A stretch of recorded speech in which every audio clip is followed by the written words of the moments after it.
Hello, everybody. Son Adelaja here. Stephen, Rochelle White, Mary Odia, Shegun Fatuma, Grace Favor, Kennedy Festus, Adiola Disu. Today is going to be a hot day because Yomia Dedeji, Samuel Audu. Today is going to be a very hot day because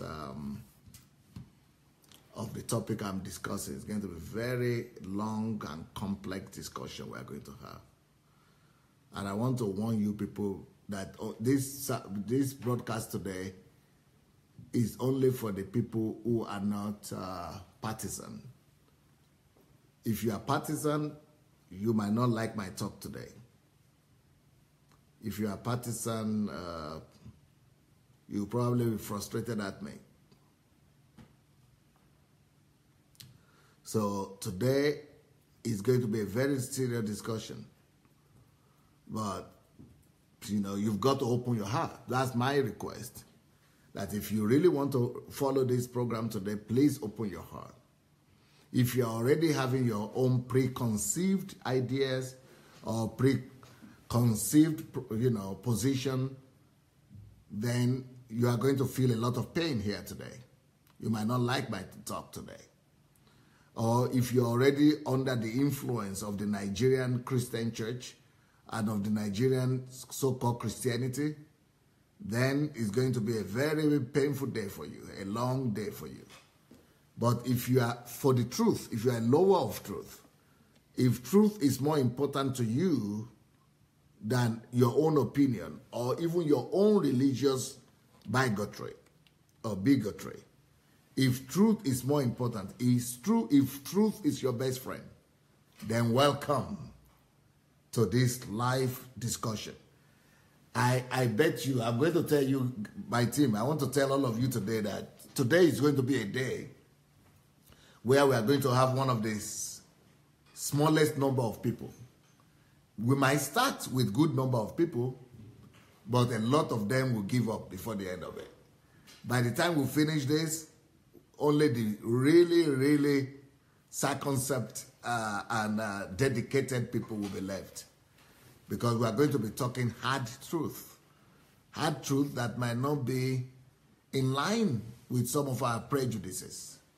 So this topic today, I'm warning you, don't be, in a hurry. If you want to listen today, maybe you come back tomorrow. Maybe you not listen for today. Maybe you come back tomorrow or day after tomorrow. But if you want to listen today, you better open your heart. Don't have a preconceived notion before coming to listen to this one. Okay, let's see the topic. So this is the topic I'm going to be examining today. And actually, I am going to change the whole rule. After the videos, I will probably move over there. Yeah, so we'll have to move the light. So we'll need your help at things like that. So I want to warn everybody today that this teaching today is not going to be easy on anyone. It's going to be very painful. But if you are prejudiced and you're having some prejudice, you are going to find it very uncomfortable to listen to this teaching today. So this teaching today is only for people who have opened their hearts for the truth, who want to hear the truth no matter how bitter it is. So if you have your own opinion already, or if you have your own preconceived opinion, or you have your own prejudice as a Christian prejudice, you might not want to stay for this program. This program is going to be an open talk among Christian people. But first of all, let us watch the videos, and then later on we'll come to the discussion. Okay, let's start with the videos. So I'm talking today about the herdsman. Let me go to the topic again. We are going to be discussing today the herdsman's king the Herdsmen'S killings, my perspective. The Herdsmen'S killings, my perspectives. My perspective. And this is going to be bordering on 219 election. So the Herdsmen'S killing, the Berlin killing, or all other, the Benue killing and all other killings, my perspective. And my perspective at the 2019 election as well. So let's go and share.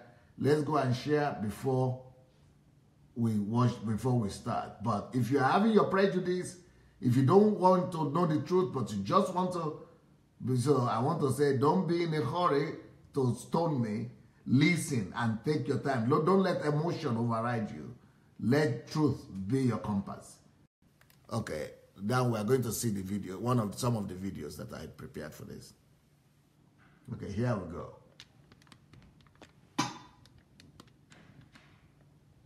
I am anointed to announce. Anyone sent to Nigeria to fight, Nigeria shall be your graveyard. If you return back to your country alive, I am not God. I don't carry up.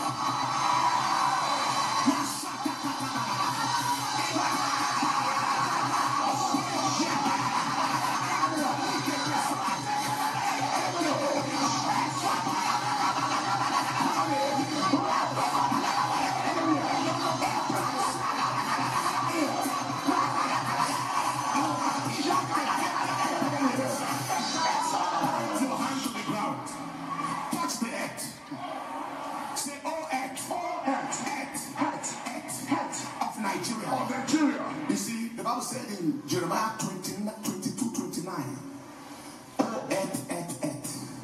hear the word. So we want the earth to hear. Command the earth and say from today, every stranger who came to this country, on assignment of destruction, and killing, in the name of Jesus, swallow them, bury them, now.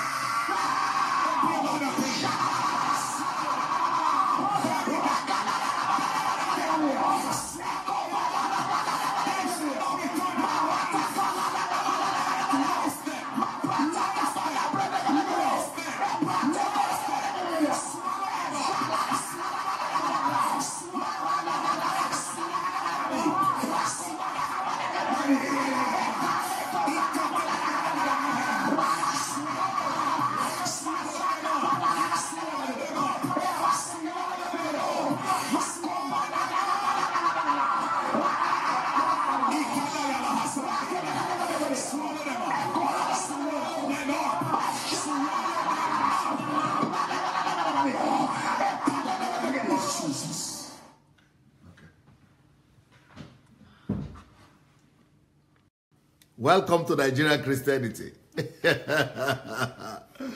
But the man said, if they return to their countries alive, that is not a man of God. So let's declare right now that is not a man of God, because I'm going to find people who have already returned to their countries alive. Then let him declare himself that he's not a man of God.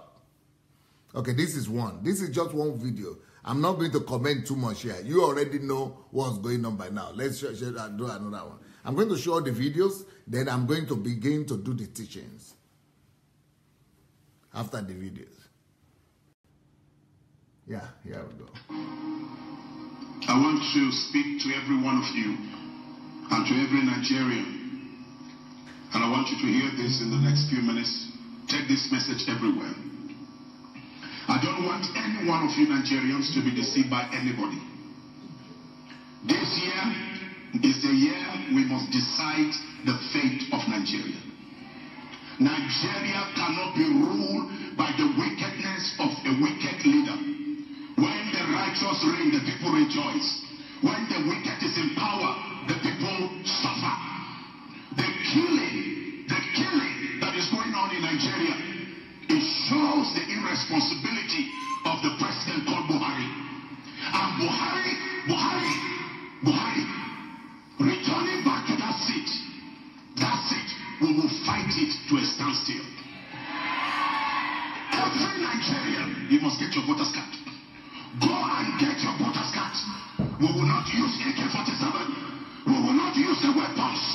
but we will use our weapon.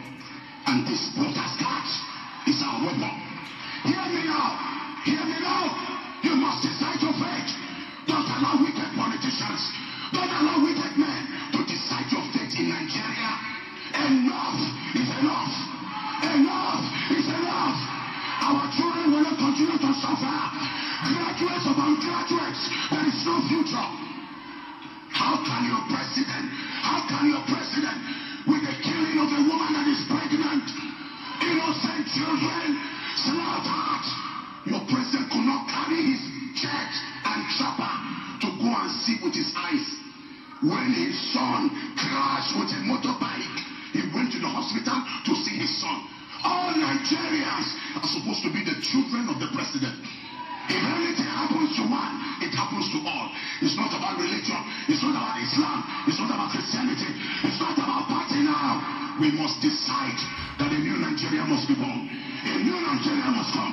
I am challenging every Nigerian. Wake up. Wake up. Wake up from your sleep. It's not religion. It's not about party. Decide your fate. This time is over. You cannot wait on the military and the police. I am speaking to every village. Don't carry laws into your hand, but defend yourself. Defend yourself. Gather yourselves. It is better to fight and die than to die a coward. There is only one life. Fight the fight of faith. Defend your territory. Enough is enough. These terrorists, Fulani Herdsmen, it is time to decide whether Nigeria is for Nigerians or Nigeria belongs to these terrorists, the Fulani. I challenge you, all of you, January and February, go and get your voters card. Go and get your voters card. You must remove governors that are not serving the interests of God. You must remove senators. You must remove members of the House. We must bring Nigeria, whether it's a Christian, whether it's a Muslim, we want the one that will serve the purpose of God. Enough is enough. God bless Nigeria. God bless Nigerians. Your time of weeping has come to an end. God will bring down the Goliaths. God will bring down the Goliaths. Arise, Nigeria. Arise. Don't be afraid of anyone. Defend your country. Nigeria is your nation. There is one life. It's one life. If God does not take it, no devil can take your life. So don't be afraid. Defend your country and raise your banner. And I want to say to you, don't allow anybody buy you. Don't allow anybody buy you. We are more than enough to push evil. The time of revolution has come. Any president in Nigeria that does not believe that Nigeria needs to restructure economy, restructure everything, that leader, you don't need him. You need a leader that will balance the equation in Nigeria. Arise, Nigerians, and defend your land. Let the children of God shout amen.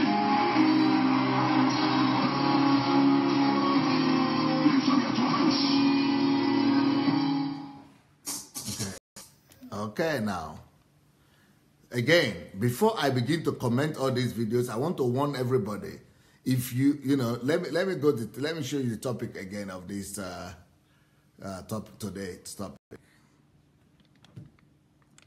Herdsmen's killings, my perspective. Now, today, only people who are addicted to the truth will stand it today. Today, some of you will get mad at me. Today, some of you will hate me.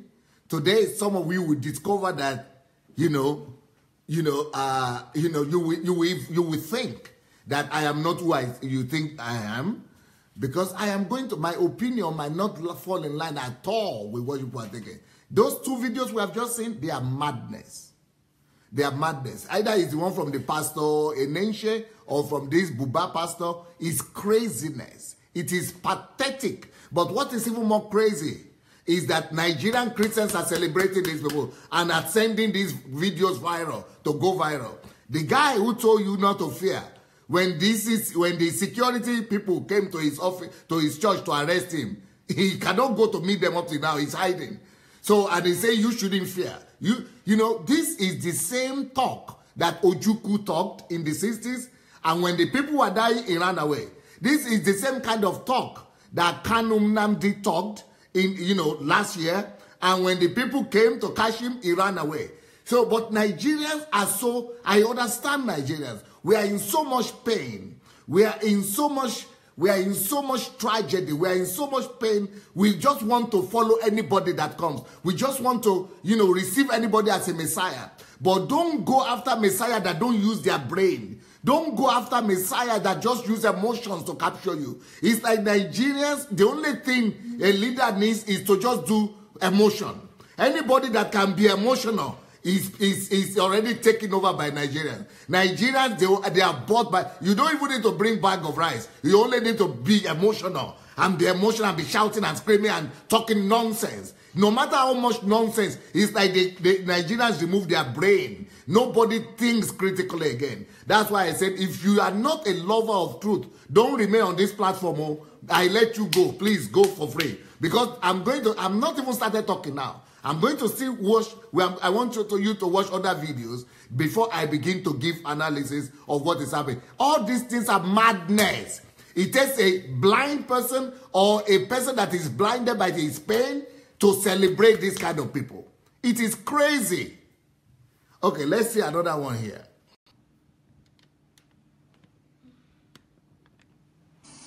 This is the voice of an Okuman in the wilderness of Nigeria calling for justice. Mr. President, what happened in Benue State have shown more than ever before that in this country we live in perilous times. We live in times of vicissitude and vacillation. We live in times when justice is the most scarce commodity in the Federal Republic of Nigeria. Before I conclude my contribution, Mr. President, I call on President Muhammad Buhari to ring the bell of justice. This is the voice of an Okuman in the wilderness of Nigeria calling for justice. Mr. President, what happened in Benue State have shown more than ever before that in this country we live in perilous times. We live in times of vicissitude and vacillation. We live in times when justice is the most scarce commodity in the Federal Republic of Nigeria. Before I conclude my contribution, Mr. President,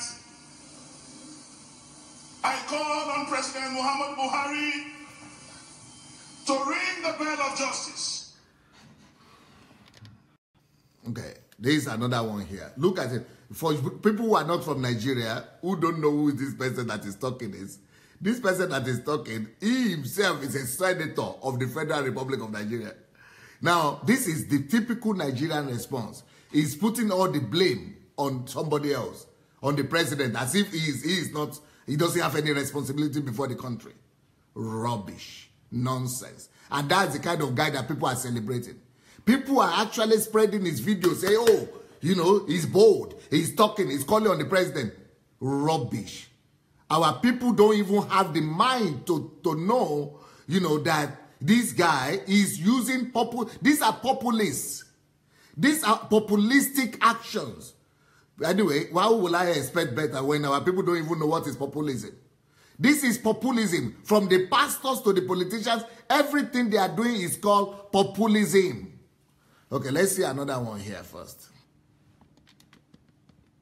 Distinguished colleagues, I stand to support this motion, which is similar to what we discussed yesterday, and which seems to be a recurrent decimal in Nigeria. It seems to be that Nigeria is becoming a lawless country, a country with no rules and regulations, a country where laws are not adhered to, a country where there is no consequence for bad behavior.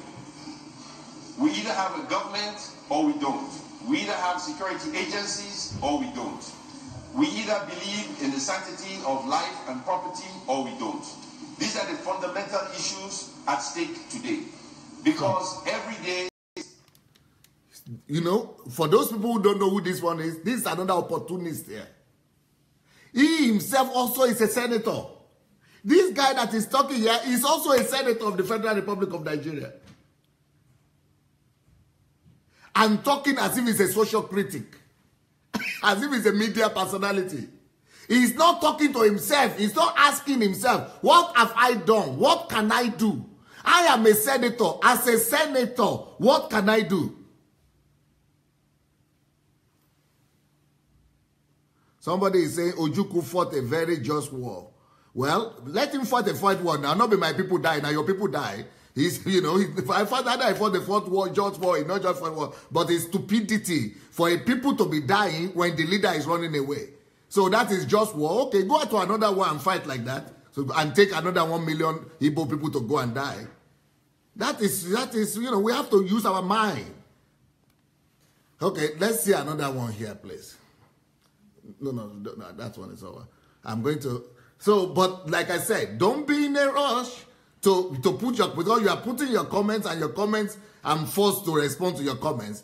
But I still have a lot of things to talk about. So don't be in a hurry to judge or to put even your comments, because you are going to have a lot of opportunities to be mad. And if you are mad enough to insult in this place, you are going to be banned forever. And you are not just going to be banned for today, you are going to be banned perpetually. So you better control your emotions, because I know that emotions control Nigerians. But if you are going to be insultive today, you better go away and say bye-bye forever. Okay, let's go right now. There's another one coming here. Progress has been made within the first 31 months of this administration. However, as was the case with previous administrations, the current government appears to be merely patching the cracks on the wall. This administration anchored its policy outlook on three main thrusts. 1, security. 2, job creation through diversification. And 3, anti-corruption. Yet, all around us are signs of retrogression. As of June 2015, the unemployment rate was 8.2% of our labor force of 74 million people, meaning that about 6 million Nigerians were unemployed in June 2015. By September 2017 last year, despite such efforts as N-Power and a range of policies aimed at improving enterprise development and facilitating job creation, the employment rate had risen to 18.8% of labor force of 85.1 million people, indicating that between 2015 and 2017, the number of unemployed Nigerians rose from about 66 million to almost 16 million people. On diversification, despite ongoing efforts, reports indicate that oil continues to significantly dominate Nigeria's export revenue, leading to the shortfall in foreign currency in the first half of this administration. In essence, we have been unable to export much beyond crude. Okay, finish. Oil still accounts for. Now, this is Pastor Bakare here. He is also blasting the government, the president. But all these things are all sheep. He's my friend. Pastor Bakare is my friend. So that you know that I'm not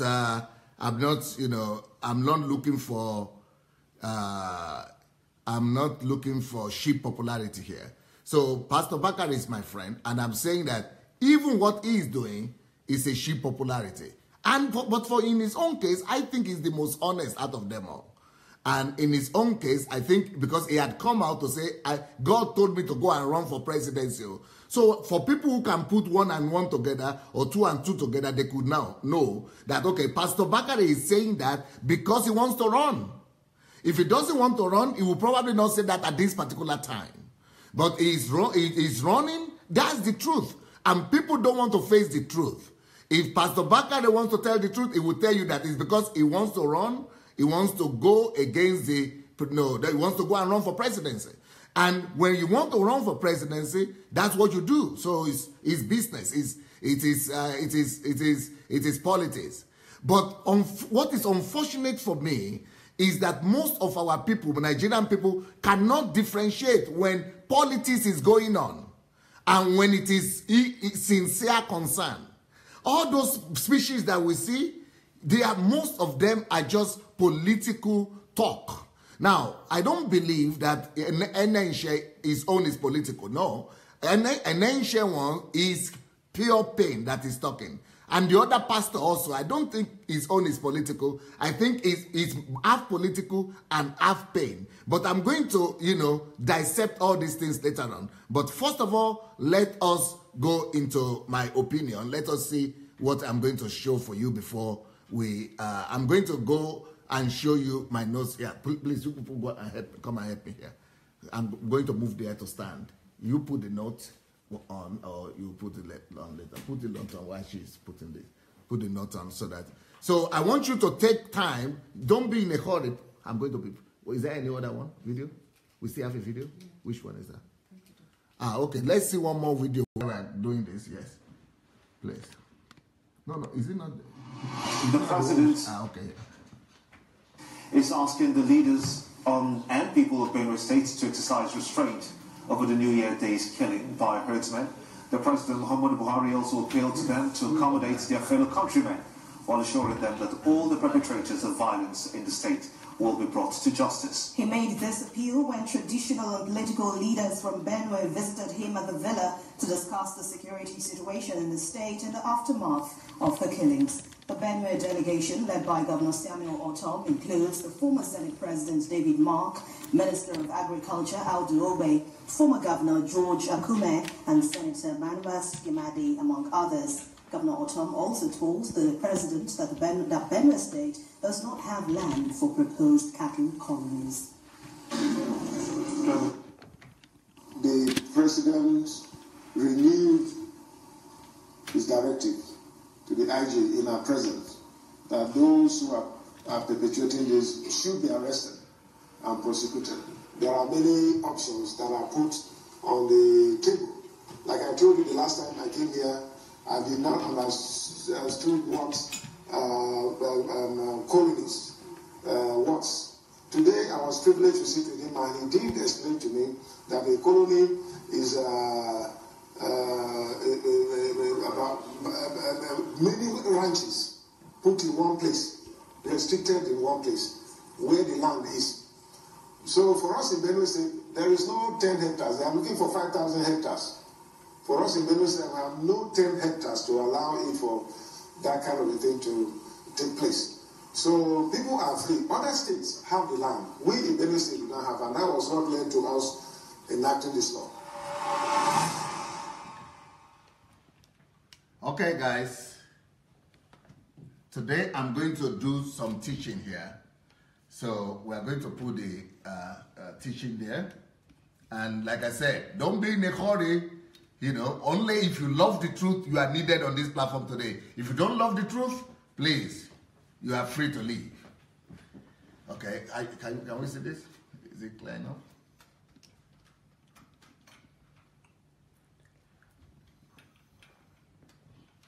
But things that are written must be seen, must be clear enough. This one is clear now, but later on, or you have to come closer. The way we used to do it before. Yeah, but you need to come closer, I guess. Okay. So, Herdsmen'S killings, my perspective. Okay. Make sure they can read it. You might need to come closer or widen this something there. You have to be saying definitely. Can they read it? Okay. So I vigorously campaigned, just for you people to know my position. You can't read it?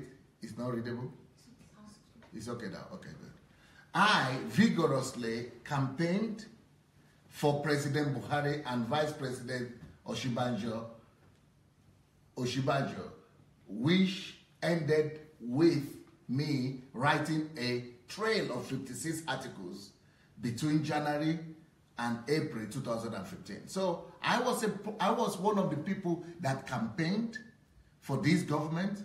I didn't just campaign, I worked vigorously, rigorously for this government to be installed, to win.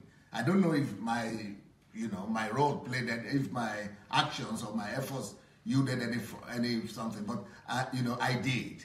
And I'm not denying it that I did, and I'm very proud that I did. But let's continue. Hello, let's okay, give me this then. Okay.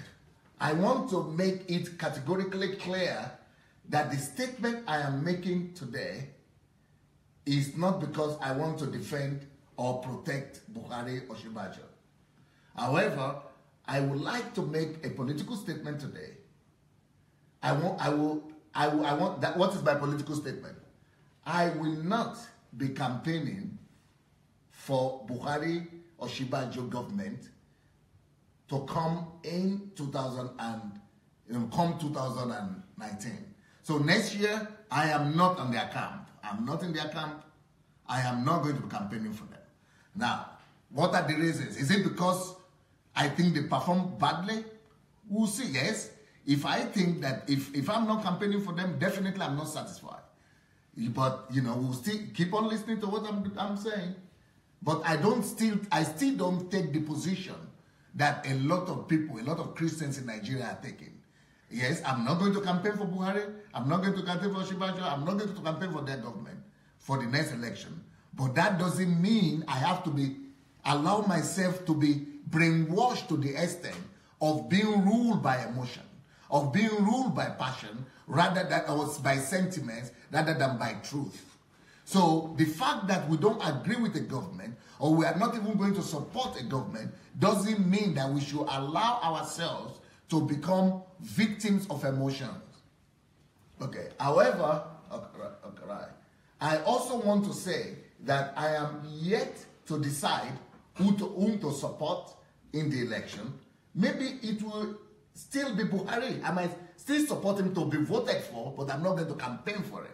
Maybe it will still be Buhari if there is no better candidate. That is like to say vote for him, but not to campaign for him, right? I'm not even voting anyway. But if I'm going to have opportunity to vote, if he's going to be the best one, I will still vote for him. But I don't know. I'm still looking for the best person. So maybe it will still be Buhari, I don't know. Even though I will not campaign for him, no matter what. Even if he's going to be the only man standing that he's going to be voted for, I will still not campaign for him. That one is categorical. Why am I saying I will not campaign for Buhari in the next election? Because I personally believe his and their government has underperformed. Their government has underperformed. I think they could have done better in the past 3 years, not 4 years, 3 years. In the 3 years that they have, the 3 years that they have done so far, 3 years. So despite my dissatisfaction with the Buhari government, I will still be objective enough to do my due diligence, and that is why I'm calling upon anybody that sees me as a leader, or as somebody that is worth listening to, or as somebody that is sensible enough. If you feel that I am worth anything, that I am worth listening to, then listen to me. Why I am saying all those videos I showed, especially of the pastors and the politicians, is rubbish. We Nigerians should not be victims of all those kind of people. They are using you. And I'm so surprised that people who have been listening to me, people who have been on this platform, people who are even saying they are DSA family or Pastor Sunday disciples, they are falling into the ditch of being deceived by this sheep opportunist. opportunistic people, people that are talking like that. I'm so shocked that the ability to analyze, critical thinking is still so much lacking, even in the most progressive of us. And that's why I want you to see my approach to this problem. And I want you to compare it to your own approach. But you will only see it if you're objective enough, if you love the truth enough. But if you are driven by emotions, go and join your people. That's what has brought Nigeria to where we are up to now. And go and be like them. Go and join your people, Nigerians, who are like that. But my own agenda is not to leave Nigerians the way they are. I'm going to keep on speaking the truth, even if everybody is going to leave me. Because the truth is principle and paramount at all times. The truth must always be the truth. And I am coming to Nigeria to change the mentality of Nigerians. If there is nothing to change, it means there is no need for me to come. But that's why I'm coming. Because there is a lot to change. Even in the people who think that they are already good. But there is still a lot of things to change. And one of them is what I'm going to be addressing today. So despite my dissatisfaction with Buhari government, I will still be objective enough. You see, even if your enemy is the one speaking the truth, be objective enough to admit it, that he's speaking the truth. Just like yesterday, I showed a pastor was talking about Nigeria, we need to pray for Nigeria for mercy or something like that. And that video, I said, I don't agree with the doctrine of the man. I will not recommend the man or commend the man or, and sanction the man anyhow. I'm not agreeing with his doctrine, but he is speaking the truth right now, and we must acknowledge the truth that he's speaking. Just like the man in Port Harcourt too, that is doing some good work. I said I don't agree with his doctrine and what he's doing, but at least the fact that he's taking care of people, we must, we shouldn't just say somebody is either good or bad. We must be able to acknowledge some of the good things that these people have done. Now, I'm one of the greatest critics of people like Adeboye, Oyedepo or something, but I'm also one of the first one to tell you and to admit that they have done a great job in what they have done. In what they have done, in what they, in whatever result they've got, they've done a great job. Like yesterday when we had, I don't know if it's true or it's not true, that Bushiri was arrested. I was so sad. You asked my team members, they were even surprised. Why are you so sad like this? I was so sad, and I was praying for him. Because the fact that I'm one of his greatest critics of that Bushiri, that doesn't still mean that I wish him evil. So I don't wish anybody evil, but we must always know to differentiate the truth from emotion, from sentiment, and from all other kind of questions like that. So despite my dissatisfaction with Buhari government, I will still be objective enough to do my due diligence in analyzing their achievements and failures and give credit to them where due. So what am I saying? I am going to analyze before I, now that I've taken this decision that I'm not going to support them, what is that based on? That is based on facts. That is based on analysis. And I'm going to show you the analysis that I did. I'm going to show you all the points, all the things. I have a list of all their achievements. Everything the Buhari government has ever done, I have it here. And I'm going to show them to you today. And I want you also to take care and take your time. Don't just follow the emotions. We know the things that he has done wrong. Also do your work to get to know what he has done right. And I see what he has done right. I got the list. I went through all the list. And I said, okay, now that these are the things he has done right, I've taken the decision that I would not support him. I would not campaign for him in this something that is coming. But at least I have a basis for it. So, what I'm talking about is that any decision we take, any speech we give, we must make sure that we have done enough research, that we have, we have looked for facts, that we are basing our emotions. Our emotions must only confirm facts. Emotion must never go before fact.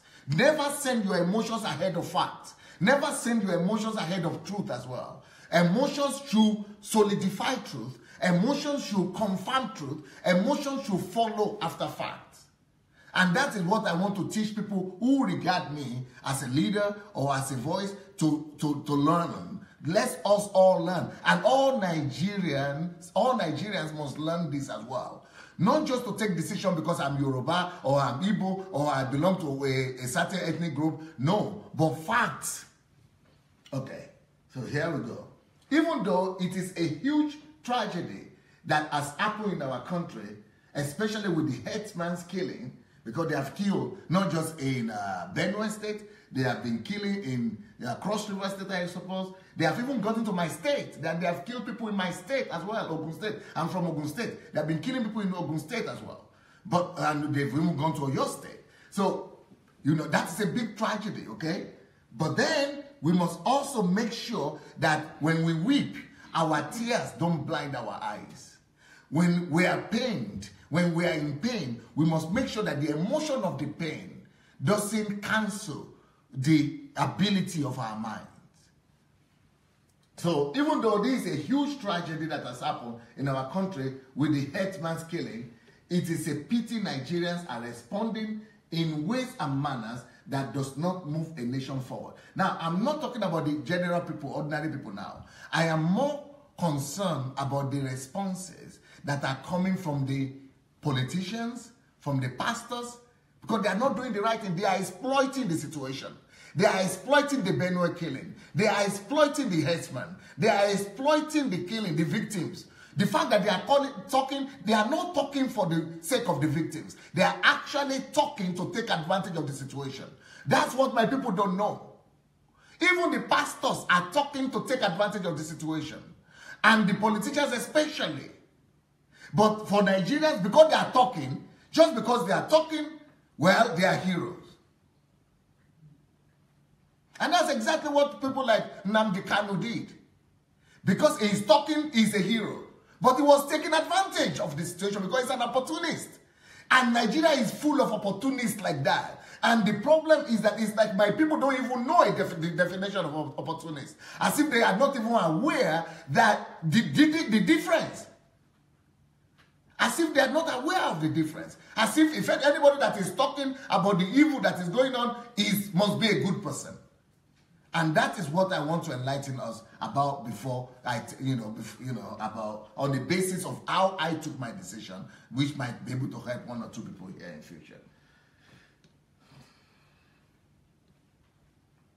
To those who think I might have something to say, and to those who wish to hear my opinion, I would like to say, if Nigeria must move forward, we must avoid these two main unhelpful reactions and pitfalls. There are two main pitfalls. Remember them, two.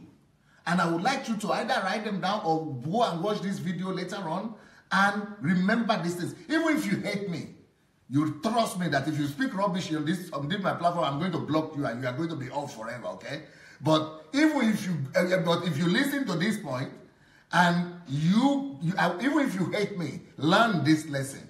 Because these two lessons are two lessons that are plaguing Nigeria right now. Are the 2 points that are making Nigerians to respond like this. And if you find yourself in one of them, please make amends. It will make you a better person. So Nigerians must avoid these two main unhelpful reactions. Whenever anything happens in the country, those are reactions. There will always be a reaction. One reaction or the other. But two reactions must be avoided. And they are unhelpful, they are dangerous, and they are not needed. We need to understand as a nation what is called constructive reactions. Constructive reactions. Not just any kind of reaction or destructive reactions. So what are these two main unhelpful reactions and pitfalls that Nigerians fall to anytime there is a tragedy in the country that must be avoided? What are these two main reactions of Nigerians that must be avoided? Okay, that's what I want to show you today. The first one, first of which is the endemic attitude. It has become endemic. This attitude that I'm talking about, the first one here, has become endemic. It has become endemic attitude, the endemic attitude of empty talk. Empty talk. Empty talk. Whenever anything happens in the country, the whole nation seems to be clamoring for visible individuals to give speech. Can you believe it? How many times I have had how many messages I've got about this Herdsmen'S situation. And I'm not in a hurry to always react. But when I react, I make sure that I react in a way that will give generational solution. Or that will give a lasting answer, a lasting constructive answer and solution. But everybody just talk now. Why are you not talking? Talk now. Why are you not? What is the good in just talk? I don't want to be like them. That's what we see in Nigeria. We put on any video, I mean, any television station in Nigeria now. Everybody is talking. So what has their talk done? What has their talk resolved? What is the lasting solution their talk has brought about?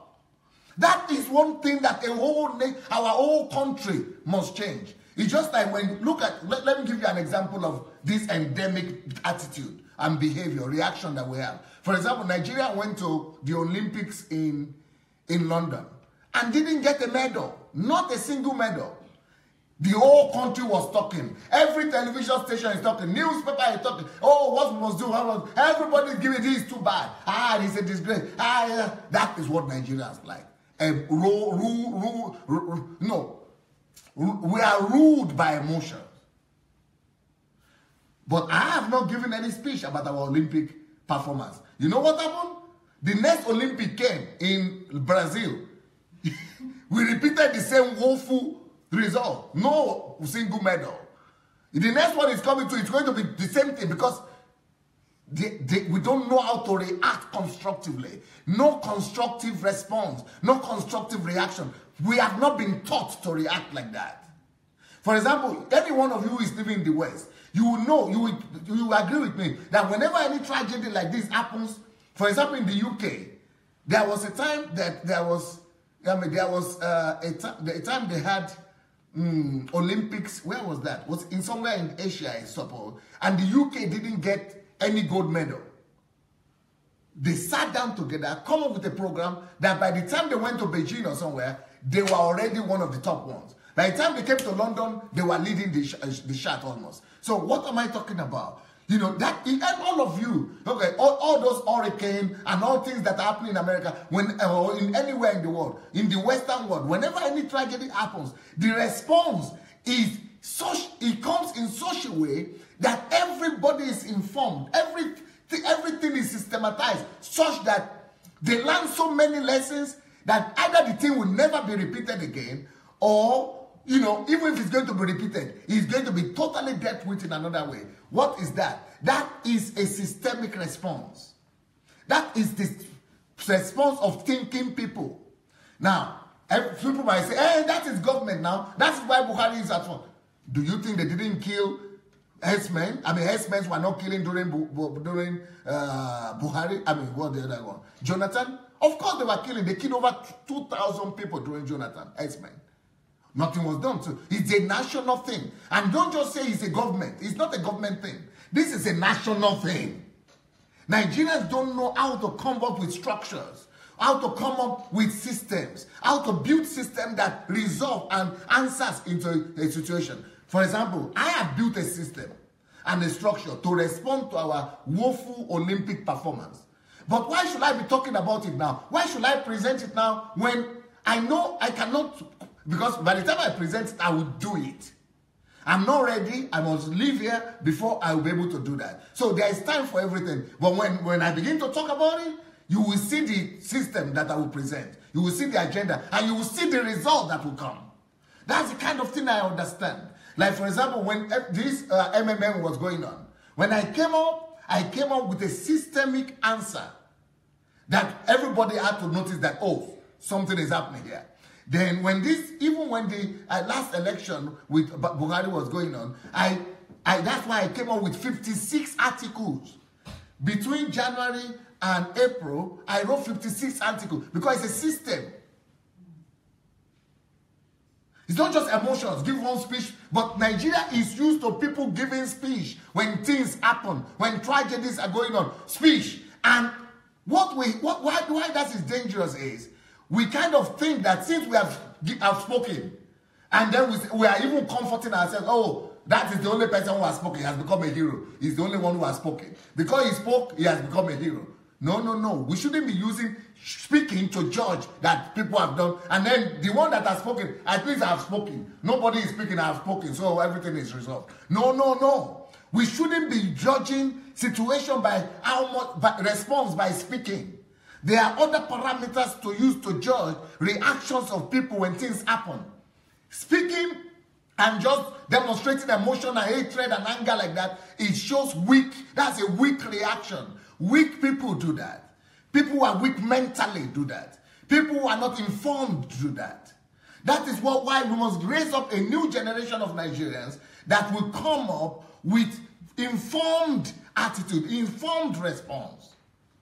So that is what I'm trying to introduce to Nigeria and to Nigerians. They like, they take it. They don't like, they don't make it, they don't take it. They will be, you know, they will be the way they are. But I'm sure I'm going to have some response by the grace of God. So first of all, first of which is the endemic attitude of empty talk. Remember this word, empty talk. Nigerians are experts in empty talk. Empty. Whenever anything happens in the country, the whole nation seems to be clamoring for visible individuals to give speech or make a statement, as if a mere speech or talk does resolve the issues at hand. Hence, people come and make populistic statements. And those videos that I showed in the beginning, those are the examples of populistic statements. Populistic statements without backing it up with actions. Those are populistic statements. And it's like my people don't even know how to differentiate this. And people are rejoicing and sending it everywhere and saying, yes, that is better than silence. You know, I did a series also on the plague of silence. To talk, at least, is better than not to talk. But just to talk is too cheap. That is a weak response. It's, you know, but even to talk is, as cheap as it is still better than to be silent. But the one that is worst of all is to talk, but talk using the situation for your own benefit, for your own advantage. That is what is called populistic. You are using the tragic situation to talk, but you are talking for yourself, for your own good, to build your own platform. That is worse than silence, and that is worse than talking and, you know, just talking. That is the worst of it. And that is what I see that our elite does. Our politicians do that all the time. They jump in the bandwagon and they begin to shout and talk and make statements. It is this unhealthy national demand that demand for somebody to speak. Speak, speak, speak. That demand, he's bold, he's a hero. That one is what satisfies Nigeria, not solution. It is not solution that we are concerned about, but just somebody speaking. So it is this unhealthy national demand that breeds people like Femi, Fani, Kayode. These are the populistic people we are talking about. They are populist. This is a populist. I think all Nigeria knows that this one is a populist anyway. You know, he's a populist. He's well educated. He speaks good British English. And so he's selling his English and using his English to build his political career. Talking anything, anyhow, on anything. He's a populist. Another one like that is Ayo Fayose. He's a populist. And it's like my people don't know the difference. People will be, you know, be praising him and thinking he's a hero. He's a populist. Someone like Ben Murray Bruce. Those are populists. They are building their political career on the tragedies that happen in the country. They are building their political career on your reactions. What are they doing concretely? Let them show me actions that they are doing concretely to resolve any issue that they are commenting upon. Reno Omokri. Why am I writing all these books? So that somebody will not say, you are criticizing all these people, why is your solution? That's why I'm writing books. So I'm doing all these daily broadcasts, correcting things in Nigerian church, and writing books how things are supposed to be done. I'm giving concrete solutions how things must be done. But these ones are not even concrete solutions. This is just because I'm confined here in Ukraine. This is because I want to finish all my lawsuits here in Ukraine. I cannot come to Nigeria right now. But when I get on ground, then you will begin to see what is action and what is real response. But even while I am limited, while I'm in a tight situation, at least I still do some things that I can do. But these guys are opportunists. Ayo Fayoshe, Ben Murray Bruce, Reno Omokri, Dino Malai. These are politicians. They are building political career on the ignorance of our people. Dino Malai, Asari Dokumbo. They are... People shouldn't be listening to them. Because they are instigating you to go. There are people like, these people will lead you to do things like Ojukwu led the Igbos to do, and the Nnamdi Kanu led his people to do too. These are the kind of people like that. And you are not they are not the ones that will die. It's not their children that will die or their family. It will be, ordinary people's children and family that will die. These people have built their political career on empty, propagandistic, opportunistic talks, feeding Nigerians with emptiness. But before I go into the second problem, so this is the first problem I want Nigerians to pay attention to. I want you people to avoid, learn to dissect and know the difference between just giving, that national need for somebody to just give speech. Be careful about them. Analyze what people are talking about.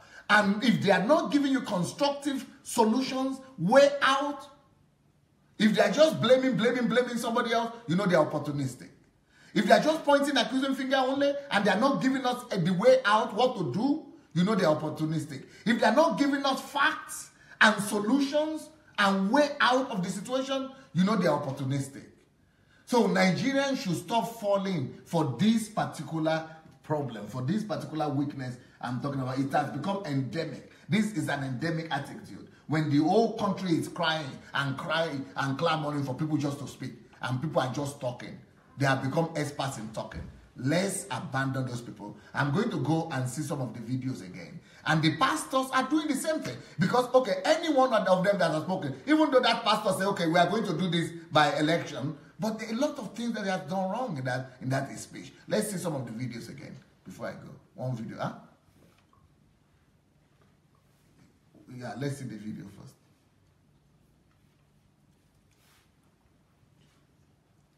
Okay. No, just show you this one. Any one of those ones you are showing, maybe from the, maybe the pastor, maybe. Yeah, we can start from there.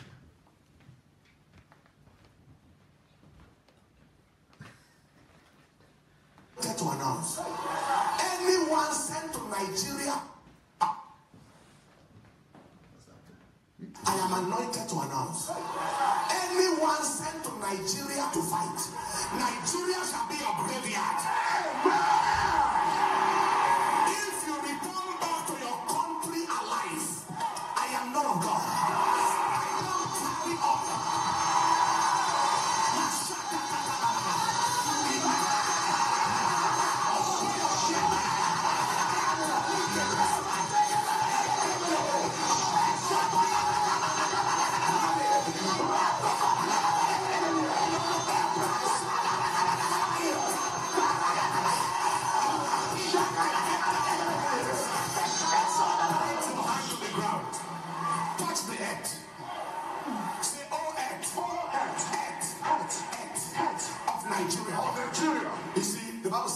Jeremiah 22:29.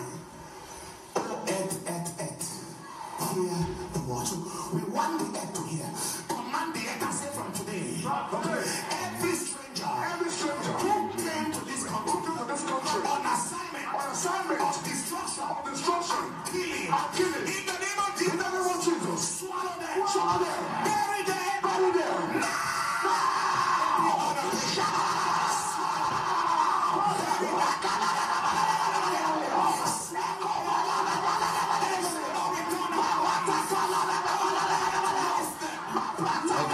Finish. Come to me.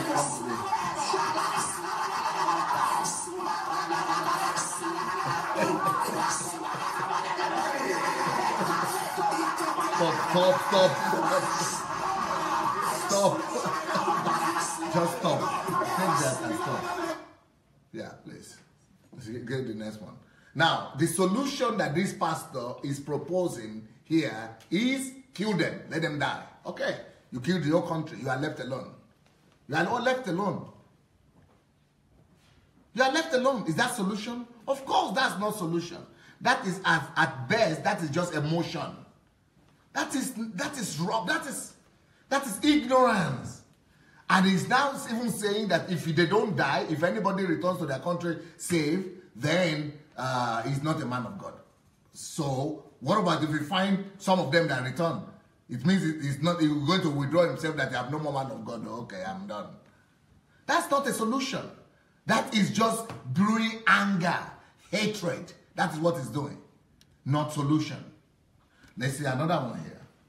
So I'm sure some of you are asking, what is your own solution? That's why you are supposed to have watched my message on Saturday, last Saturday. I spoke on the Benue killing, and 2 days ago or so, 3 days ago, I spoke on the colony and the need to how to address the situation. So go and watch my things I've spoken. But that is not even the thing. I've given solution in my books, in my writing. And if you want, what I want to do about this, I don't want to talk about, make a statement about the Benue killing, because I have a solution that I'm going to come up with. I'm not going to talk, I'm going to do it. And I spoke about it 2 days ago or 3 days ago, what I'm going to do about that one. Please, let's go here. I want to speak to every one of you and to every Nigerian. And I want you to hear this in the next few minutes. Take this message everywhere. I don't want any one of you Nigerians to be deceived by anybody. This year is the year we must decide the fate of Nigeria. Nigeria cannot be ruled by the wickedness of a wicked leader. Stop. When the righteous reign, the people rejoice. Okay, stop. You see, what is that? It's insinuating hatred. You don't, even Bible is against that, by the wickedness of a wicked leader. So that way you are making people to begin to suspect, okay, maybe what they are saying is true, that it is Buhari that is sending the people to go and kill. I mean, don't just insinuate. These are things that are not constructive. They don't bring answer, they're bringing hatred and anger. We are children of light. We are not children of darkness. It is the jihadists, Islamic jihadists that talk like this, not Christians. Go ahead. A wicked leader. When the righteous reign, the people rejoice. When the wicked is in power, the people suffer. Stop. You've got to substantiate your argument. Okay, why am I showing the video that I'm showing? Because I'm substantiating my argument. If he's wicked, Buhari himself is wicked. Okay, bring out the facts. Don't just make statements without confirming them. Okay, go ahead. The killing that is going on in Nigeria, it shows the irresponsibility of the president called Buhari. And Buhari, returning back to that seat, we will fight it to a standstill.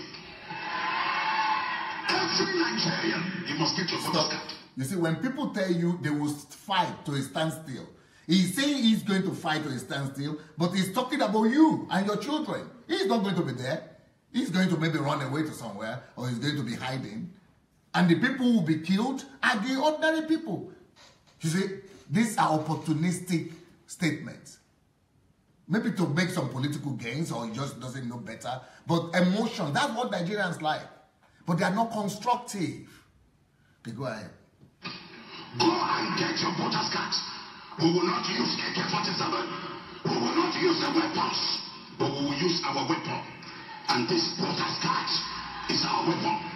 Okay, for example, he's saying, on one hand, he's saying we will not use a gun, AK-47, we will use our voter's card. But if that is what you want to do, you want to use your voter's card, it's not enough to be screaming and shouting. Sit down, form a system, create a system of winning elections. Sit down, create a system of mapping out the whole country and strategizing among Christians, and do an underground work that is already, before you come out already, you have already have maybe 5 million people or 10 million people that you have won to your side. Do a strategic work, not just shouting. Come up with a system. But this shouting only brings hatred. Go ahead, please. Hear me now. Hear me now. You must decide your fate. Don't allow wicked politicians, don't allow wicked men to decide your fate in Nigeria. Enough is enough. Enough. That's exactly what's going to happen. Those people we are calling wicked politicians will still decide it when we are not strategic. You will shout, shout, shout like this, he will still come and win again. If you are not strategic. Go ahead. Enough. Our children will not continue to suffer. Graduates upon graduates, there is no future. Stop. Okay, our children will not continue to suffer. Why should you even be depending on the government? I am coming to Nigeria, and I'm going to say the same thing, but not time yet. That our children will not continue to suffer, but I'm going to give you will see what I'm going to do. I'm not just going to go give plan. I have at least plan of what I'm planning to do for Nigeria. Go and check it if you are new. Go and check Nigerian Transformation Project under Adelaja. You will see what I'm doing already. Apart from writing books. To make Nigeria not to suffer. To deliver Nigeria and make Nigeria a great nation. I'm not on ground, but I will be on ground. And we will see it. You will not need to hear it. You will see it. So, but just talking, why should you even put your hand in the hand of the politicians that they are the one to, that decides who I don't care for anybody who's going to be there, but I'm going to do by the grace of God what we're supposed to do.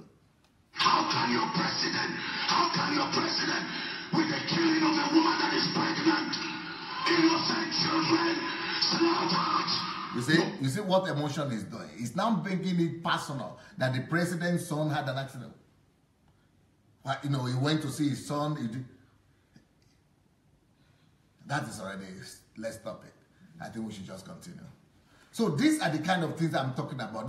But if we are going to show the politicians, the other ones, I don't even want to show them. The Bruce something and the other guy, the lawyer, they are just opportunists. Outright opportunists. You could see say these people are just ignorant. They are just emotional. It's paining them. But those other politicians, they are in government. Why are they not doing anything about it? They say, no, it is Buhari that is to blame. Who are you fooling, guy? Let's go back to my note. I'm talking of this one. What was the name of this one again? Dino Malaya.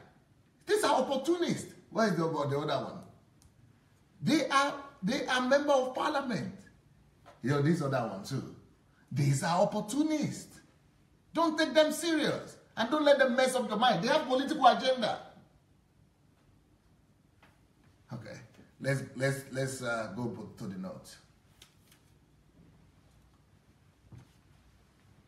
So that was the first group of people, first group of problem that we have issue with in Nigeria, endemic attitude. Our attitude must change in the area of just letting people make statements, say something, and when people say something as if it's a hero already. No, saying something is not enough. We want strategies, we want plans, we want concrete solutions, not just talk.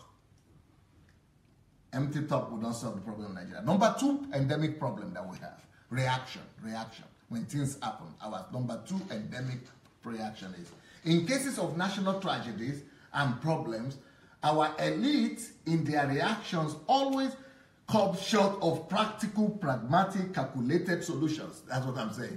The elite, either they are politicians or they are just ordinary people, they always come short. I've never seen anybody coming with concrete, practical, pragmatic solution, calculated solution.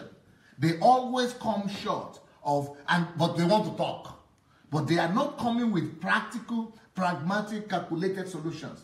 It is like we value noise, shouts, agitation, pandemonium than constructive, well thought out solutions. It is almost like political statements and agitations are enough to bring lasting solutions to practical, critical situations on ground. That's the way our people think. And that is why we must avoid. So those are the two things that we must avoid. Talking, or just, doing agitations, demonstrations without demanding that somebody should do it. President Buhari should do it, or government should do it, as if we are not citizens. I am saying this so that you who follow me at least will examine yourselves to make sure that you don't fall into the same pitfalls of the regular Nigerian polity or regular Nigerian society. It is for this reason that I am going to present to you my thoughts and conclusions with empirical evidence. You see, this, before you react to anything, make sure that you have empirical evidence. Evidences that could be examined. I mean, facts that could be proven. Make sure you gather empirical evidence and informed research. Do your research and have empirical evidence. Now, I've just told you my decision that I'm not going to support Buhari in the next election. Now, on what is that based? I did my research, and I want to give you my material, the resources that I use, the whole collection of facts that I have. I want to give you, so that whenever anybody else comes up on stage and says, okay, that this one is better, you have to cross-check the record of that person with what Buhari has already done. If he cannot he has not performed better than Buhari, and he has not proven that he can perform better than Buhari, you must know the parameter to use. There must be a scale. And that's why I want to give you the research that I did, what Buhari government has done for all these 3 years, and my own conclusion about them. And then you can use that. I want to give you people, talk about them, so that you people can use that to now use it to judge all other presidential candidates that are coming. If he has never done anything serious, it's better for Buhari to remain. It's because, you know, it's going to be we're going to be going through the cycle. Because Nigerians are very emotional. Just let him just go out. It doesn't matter who comes. That's what has got us to where we are today. If you just want to say, let's just vote him out, it doesn't matter who comes, then you don't care for the future, for your own future. You don't care for your own well-being.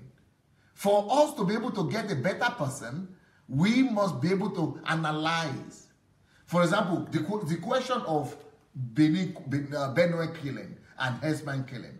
You want to know my position? Let me just tell you a little bit about it. I personally think, apart from the solution, I'm coming with solution, but let me just give you an idea of what I'm thinking. I'm thinking this herdsman situation. First of all, we have to approach it 2 ways. Number one is to build ranches, to build colonies in all the 6 geopolitical centers in Nigeria. But if that doesn't help, I have a second solution, which I think is the most serious solution. I am studying Islam right now. And I'm studying what makes Islamic Muslim people to be aggressive and to be violent.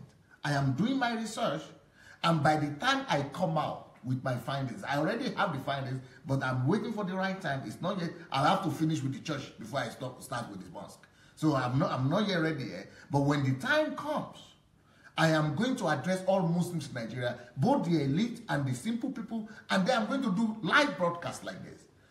By the time, what I know right now, what I already know from my research, what I already know, I don't see any reason why any Nigerian should remain a Muslim. And I'm going to prove it to them. And that ideology is what we should be talking about. But the way Nigerian churches are talking, they are talking about it, but they are talking about it with hatred. They are talking about it with anger. You don't do that. For example, somebody was born a Muslim, and I'm coming to him, I'm saying, you are terrorists, you are this. No, that is not, it's not going to work. The way I'm going to approach it is this. I'm going to approach it not with the knowledge and the discoveries I've made about Islam.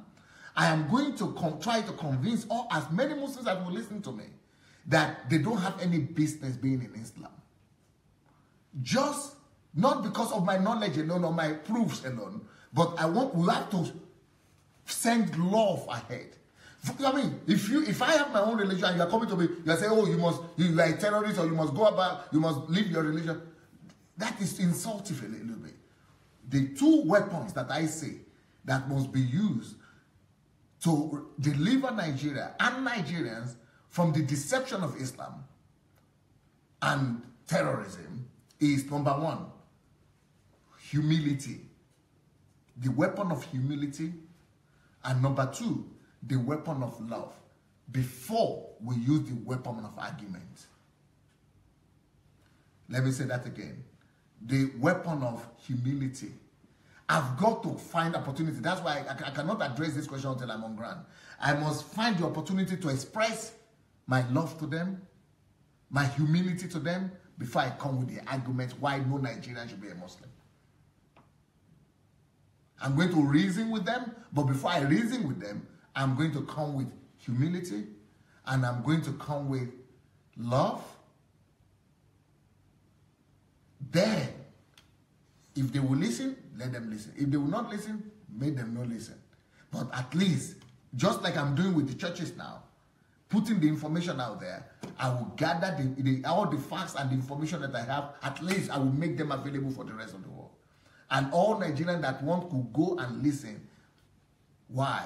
Because we must address this question of killings, the herdsmen, the Boko Haram. We must address them on the question, on the level of ideology. But when you want to address ideological problem, you don't do it just by making statement, political statement, making people to hate one another. If you don't send love ahead of your message, hatred and conflict will come. Christians will be hating Muslims, and Muslims will be hating Christians. But if you don't send humility ahead, also people will think that you want to subjugate them.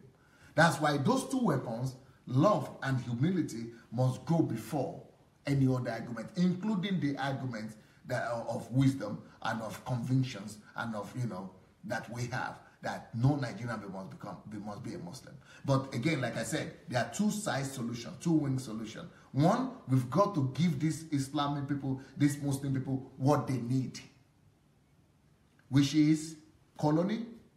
We must give them the colony. We must give them, in every geopolitical, we have 6 geopolitical centers. We must provide the colony and the ranches, so that, because that's the way it's done in modern 21st century world. We must build ranches or game reserves. Those are the only things that we could use to resolve this menace. This thing has been going on since the 60s or 50s even. But we must give it a lasting solution. But this is not even my own solution yet. I'm just talking so that, right now, just giving you an idea of where I'm coming from. But I have everything prepared concerning the ranches and the colony and the game reserves. I'm even going to go more than that. I'm getting ready, even the resources, to get the resources to do that. But don't let me talk too much. But I'm just saying, but apart from that, we must also approach it from ideological perspective. Okay. So it is for this reason that I am going to present to you my thoughts and conclusions with empirical evidence and informed research. So now, number 1, herdsmen's killing. What did I find out? I went to research what the federal, before I came to my own conclusion, I went to research what is the federal government doing. Because if you follow the social network and Facebook, you would think the federal government is not doing anything at all. In fact, you would think Buhari is not doing anything. But when I began to research it, I discovered that it's not that they don't. They have some answers that they are providing. They are reacting actually, but most of us don't know. But next time you hear people saying Buhari is not doing anything, at least you have this information in your hand. Either you believe it or you don't believe it, at least this is what they are doing.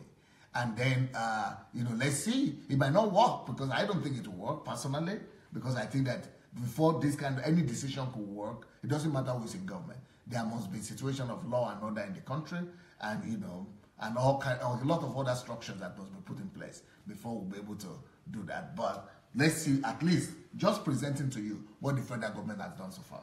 Okay. Sorry. But before I do that, I want to remind you of my decision earlier that I am not going to be campaigning for the Buhari administration for the 2019 elections. However, my commitment to truth and decision to always judge things by empirical evidence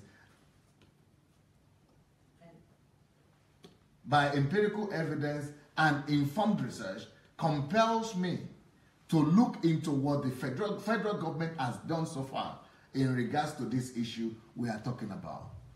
Now, number one, what have they done? Number one, Buhari has met with governor of Benue State on the matter, and he is the number one citizen of Benue State.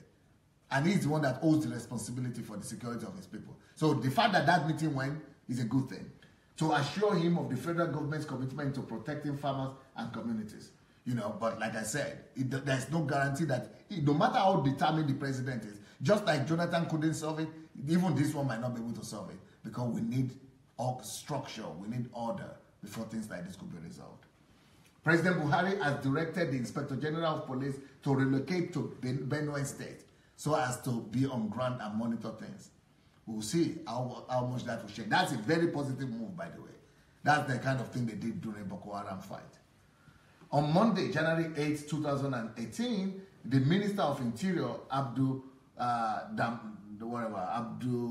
Rahman Dambazo, convened a security meeting on the issue, bringing together the federal government and state government officials, Minister of Agriculture and Rural Development, and all the kind of heads of security agencies, and the governors of the most affected states, Adamawa, Benue, Kano, Nasarawa, and Taraba. But I saw that meeting. I personally saw that meeting, and that's one of the reasons I will not vote for Buhari.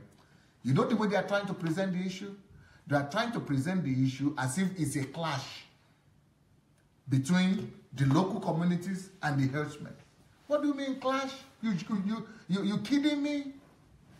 How can it be a clash when people are living in their land, doing farming in their own land where they were born, in their villages, and herdsmen are coming from other places, and then you are saying it's a clash? If they had not come there in the first place, there would not be a clash. That's number one. Number two, the people who are dying, at least most, if it's a clash, it will be 50-50, but the people who are dying are not the Fulanis mainly. If it's Fulanis that are dying the same way the farmers are dying, okay, we could say it's 50-50.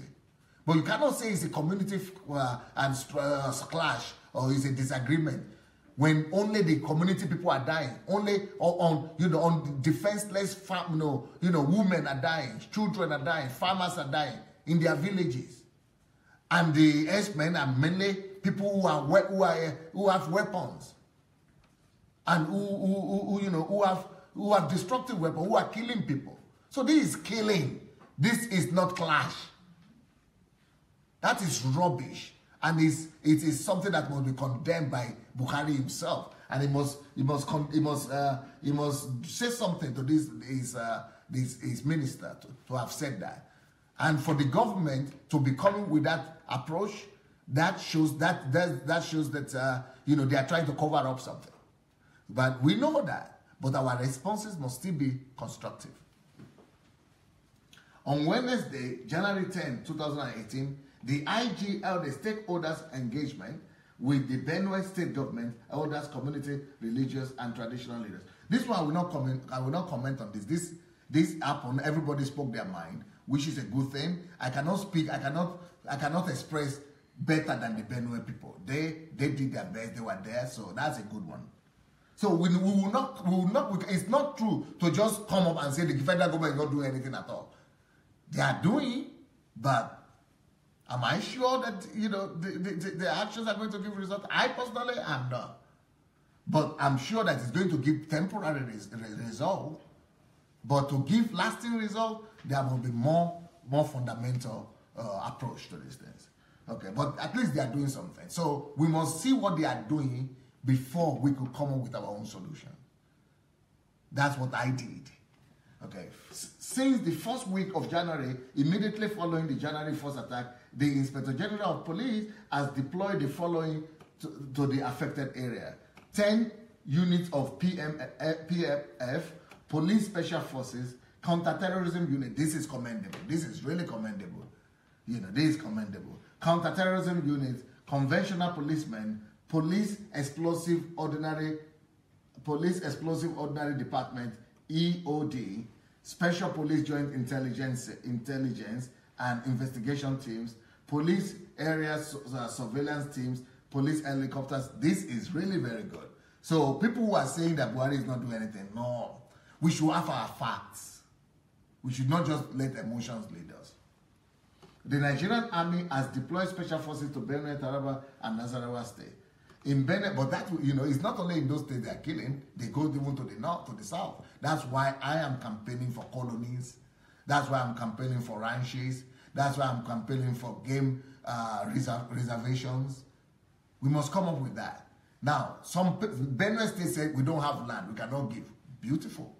But let's find out which are the states that are ready to entertain these people or to receive them. Because everybody needs meat. All Nigerians eat meat. They eat meat in the south and in the Midwest, in the West, everywhere. So since you need the meat, you need the cows.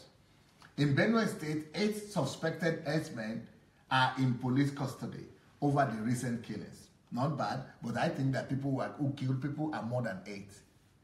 Why is, you know, if they only apprehended only 8 people, that's very bad. That's very small. They have to find, they have to be having not 8 people in prison. Apprehended. 8 people is not, they should be having 800 of those herdsmen arrested all over the country. And the ones that I say they have been imported from other countries. They are currently being prosecuted. Okay, we'll see the result. The Federal Ministry of Agriculture and Rural Development, okay, the head of this ministry is actually a citizen of Benue State himself. Ogbe, I think his name. So he's actually a citizen. So he's interested. He's part of Buhari's government. And it is his people they are killing. And I'm sure he's interested in resolving the thing. So what they have done is the Ministry of Agriculture and Rural Development is working to establish cattle colonies. You see, that's the kind of thing I'm talking about, right? Across the country in 2018. These colonies will provide grass and water for the cattle and education and healthcare facilities for herders. They will also have agro rangers deployed to secure the facilities. Yeah, that's the way it's done all over the world. The vice president, but this is the biggest decision so far. The vice president will head a 10-man committee to address herdsmen killing. So there's a committee they have set up. Maybe they will be able to, I don't know what they will come up with. Maybe they will come up with solutions. Let's wait and see. And they have put the vice president as the head, who is a Christian. So that's a good thing, but we have to wait for their result. So to now say that nobody does anything or something like that is also not right, okay? So my conclusion, I think that the nation is buried in incompetence, personally. That's my own conclusion. Because of, even though they might have tried to do something, all these things might be good, but the incompetence of the country must be addressed. When people are not doing their job. That is law and order right there. But it's not only about the herdsmen's killing, it's about everything. But especially in the area of law and order. As far as I am concerned, this crisis and herdsmen's attack should not have taken place in the first place. If we have government, as far as I'm concerned, we don't have government. Not just in the federal government, not in the local government, also in the state government. We don't have government in that country. Because government that cannot maintain law and order is not government. And that's why I'm not going to campaign for the Buhari government. I campaigned for Buhari because I thought Buhari is going to become like it was in '85. I thought it was going to be the same Buhari that we saw in '85. I also campaigned for him because I know that I met Jonathan twice, and from my own personal interaction with Jonathan, that is a dead case. If Jonathan was supposed to remain in authority in Nigeria, he would have killed that country totally. So I'm glad that at least we're able to remove Jonathan.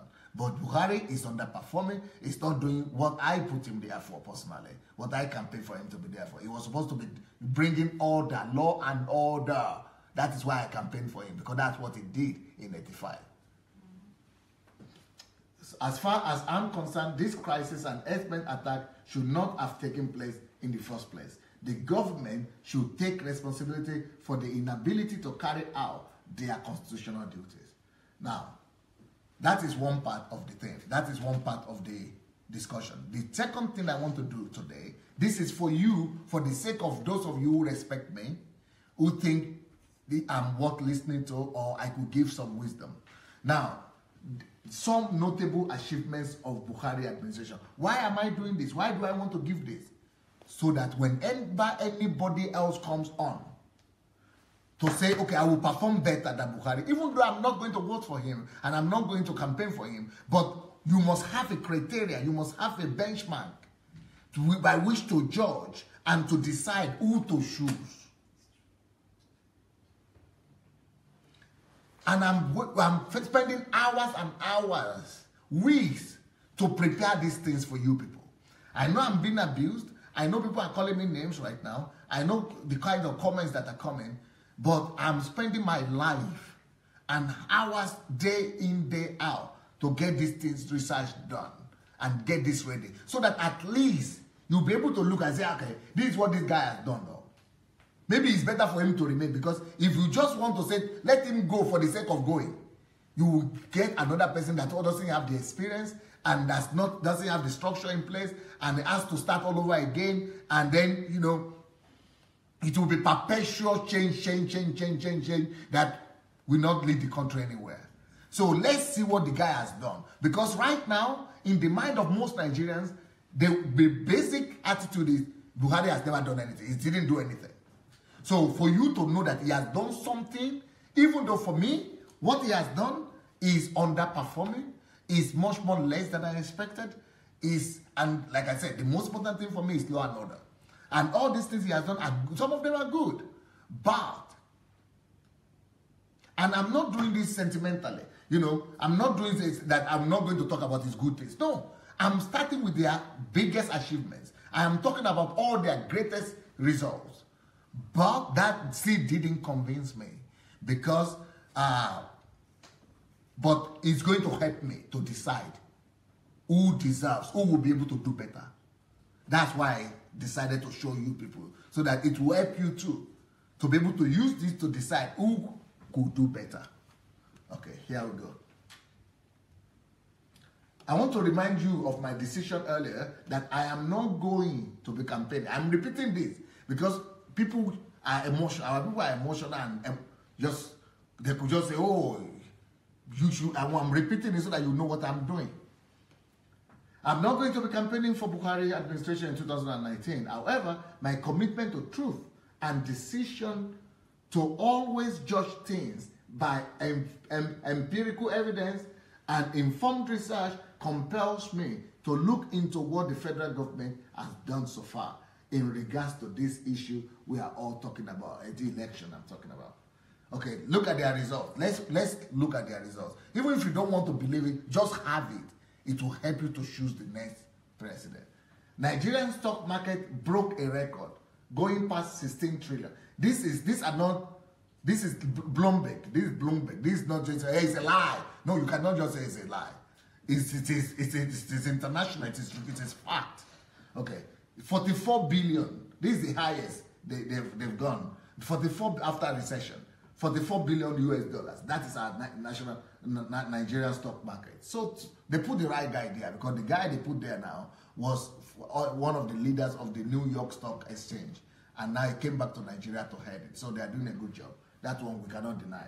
So first time in history, bringing Nigeria into the top list of the best performing stock exchange market in the world. What does that mean? It means that investment will be coming to the country. And CNN confirmed it. You can go and look for it yourself. Number 2, Nigeria started a school feeding program, which now feeds 6 million kids a day. You are kidding me? 6 million kids? I'm not going to say rubbish. 1 million, even one person is better than nothing. But I'm sure they should be feeding not 6 million, 20 million kids. They should be feeding 20 million. This one is nothing compared to the amount of, and I saw a video that the quality of food they are giving is not, at least they are doing something. But it has not been done by previous government, but at least they are doing something. But that is nothing, as far as I'm concerned, it's not a pass mark yet. Even though I personally think this is a drop in the ocean. We need to be feeding at least 20 million children. But at least you must know what they are doing. Don't say they don't do anything. Nigeria is now world number 4 on cashew production, thanks to this administration too, because they are moving away from oil. They are trying to move away from oil to do agriculture. So they got some Indians, or so either they are Indians or some I think that some foreigners. They built plants and industry in Nigeria now that is producing and exporting. So Nigeria now is number 4 in cashew production. But why am I not happy? That is not enough to make me happy. Why? This is not a bad effort in trying to find alternative foreign currency income in Nigeria. But my own thing is that we need to have such products at least in the hundreds. You know, one cashew. We want to replace the money coming in from oil. And only in cashew we can brag about. We are supposed to, can you imagine how many fruits, how many resources, how many vegetables, how many things that are in Nigeria? They should be packaged. We should have at least a list of 100 produce like this that we are exporting. By the time we have 100 that are the leading in the world, of course we will not need oil again. Corruptions. So the appointment of Professor Isse Sagai, that one, nobody should say, I don't think anybody will say this is a bad one. This is one of the best guys in Nigeria, and that one is commendable. Even though he's in the Presidential Advisory Committee, he's speaking his mind, telling the truth, even criticizing the president. I mean, you know, this is a good guy they got. Just like Rebado that time, but, you know, he just advised the committee they formed. So that's a good move.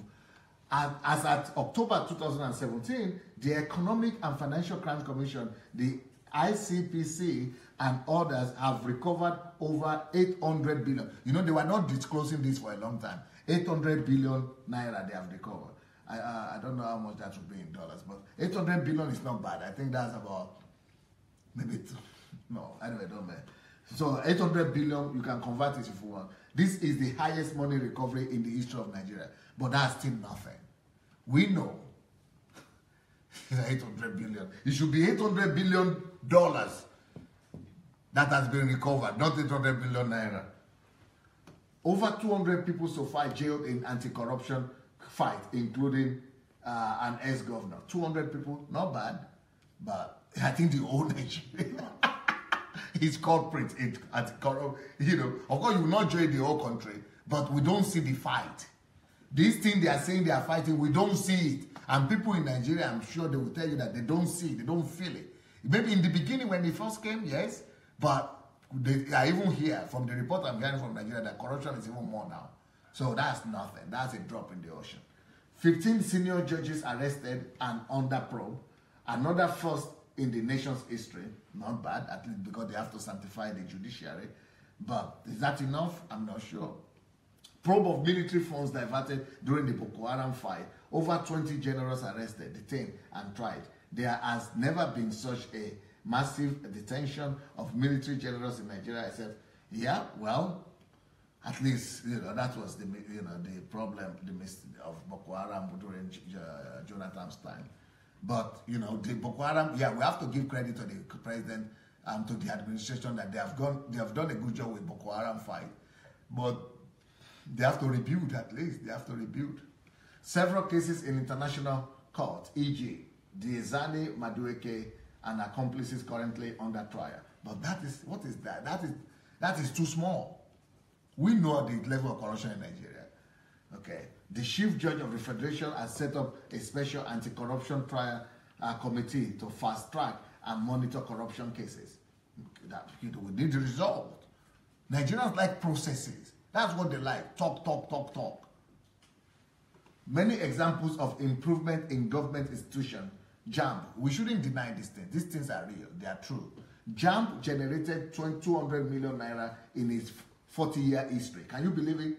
200 million naira for 40 years. But in 2017 alone, because they got the right guy there, alone, it generated 8 billion naira. And because they were just corruption. So that's, we should commend them for that. 8 billion and in 1 year alone, and in 40 years, 200 million. So we shouldn't just close our eyes and say, it's nothing. No, they got the right person there. But I have a strategy of how to get this kind of result from every parastatus. That's what I am talking about. When we put order in place, we should be having this kind of result everywhere. Everywhere, every department, every local government, every state. But they don't have a structure, a system to do that. And that's what we have to put in place. We have to maybe help them or what. So they got one guy that is doing this in JAMB. They call him Ishak Oloyede. So, he's a good, these are the kind of guys we need. We need as many of them. We need thousands of them. So the Nigerian Customs Service and this custom too. These are for me. These are some of the greatest results that Buhari has recorded. The custom guy too is a great guy. Broke a record generating 1.1 trillion in 2017. This is the highest ever in the history of Nigeria. Its target for the year was 771 billion, but it generated 1.1 trillion. This is even more spectacular in a recession year. This is how Western countries are generating their money. Those people who don't have oil or anything, that is how they are generating their money. Custom have to bring a lot of money in, and they got the right guy there now, and we have to give honor to whom honor is due. They're doing well in that sense. This is the way to get out of oil dependency. The Nigerian Port Authority targeted a revenue of 16 billion in first quarter and generated 118 billion.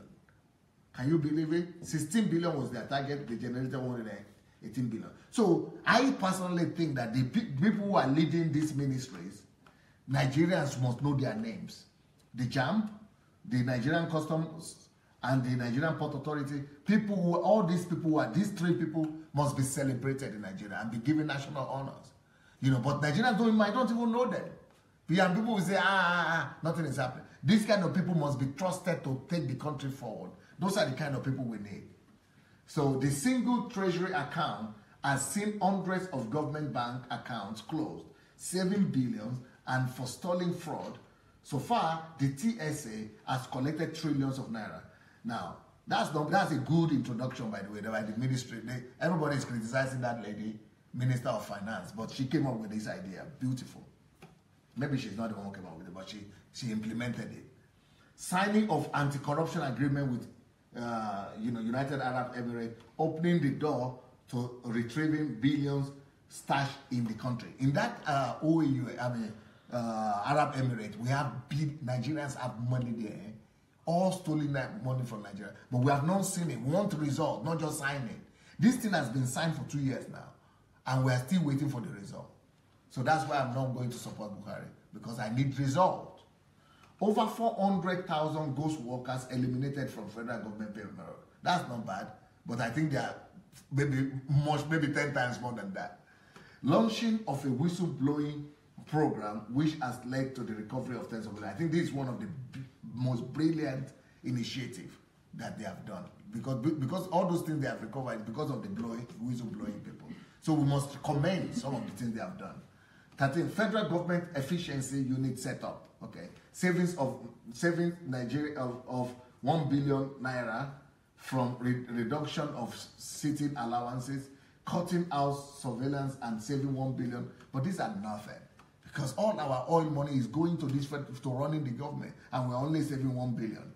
Savings of 15 billion from savings from travel expenditures, 15 billion. Oh, not bad.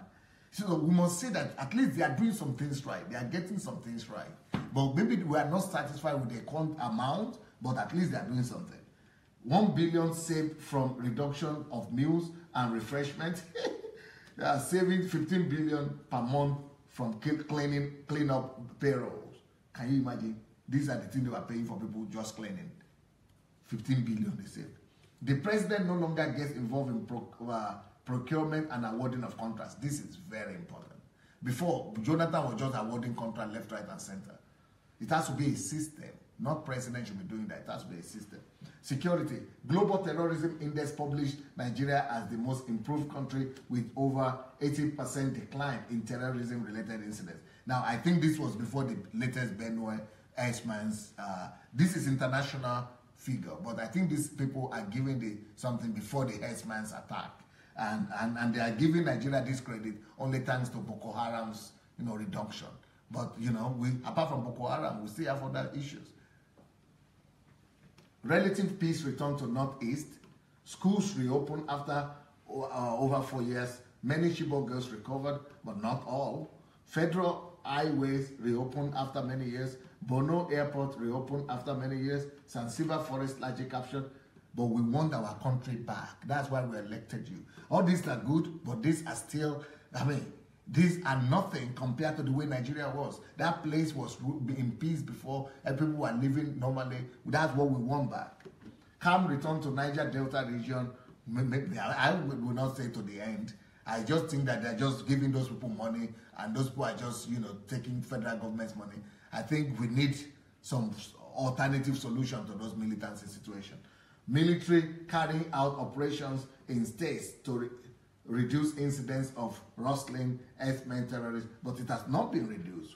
31 military carrying out operation in 31 states. Well, I'm not seeing the operation in 31 states. I see the operation in the east only with Nnamdi Kanu, and but with, maybe in the south a little bit. But we want them to do the same thing they did in the east and in south all over Nigeria, especially in the north and in the middle belt states. So those are some of the reasons why I am not giving Buhari a pass mark.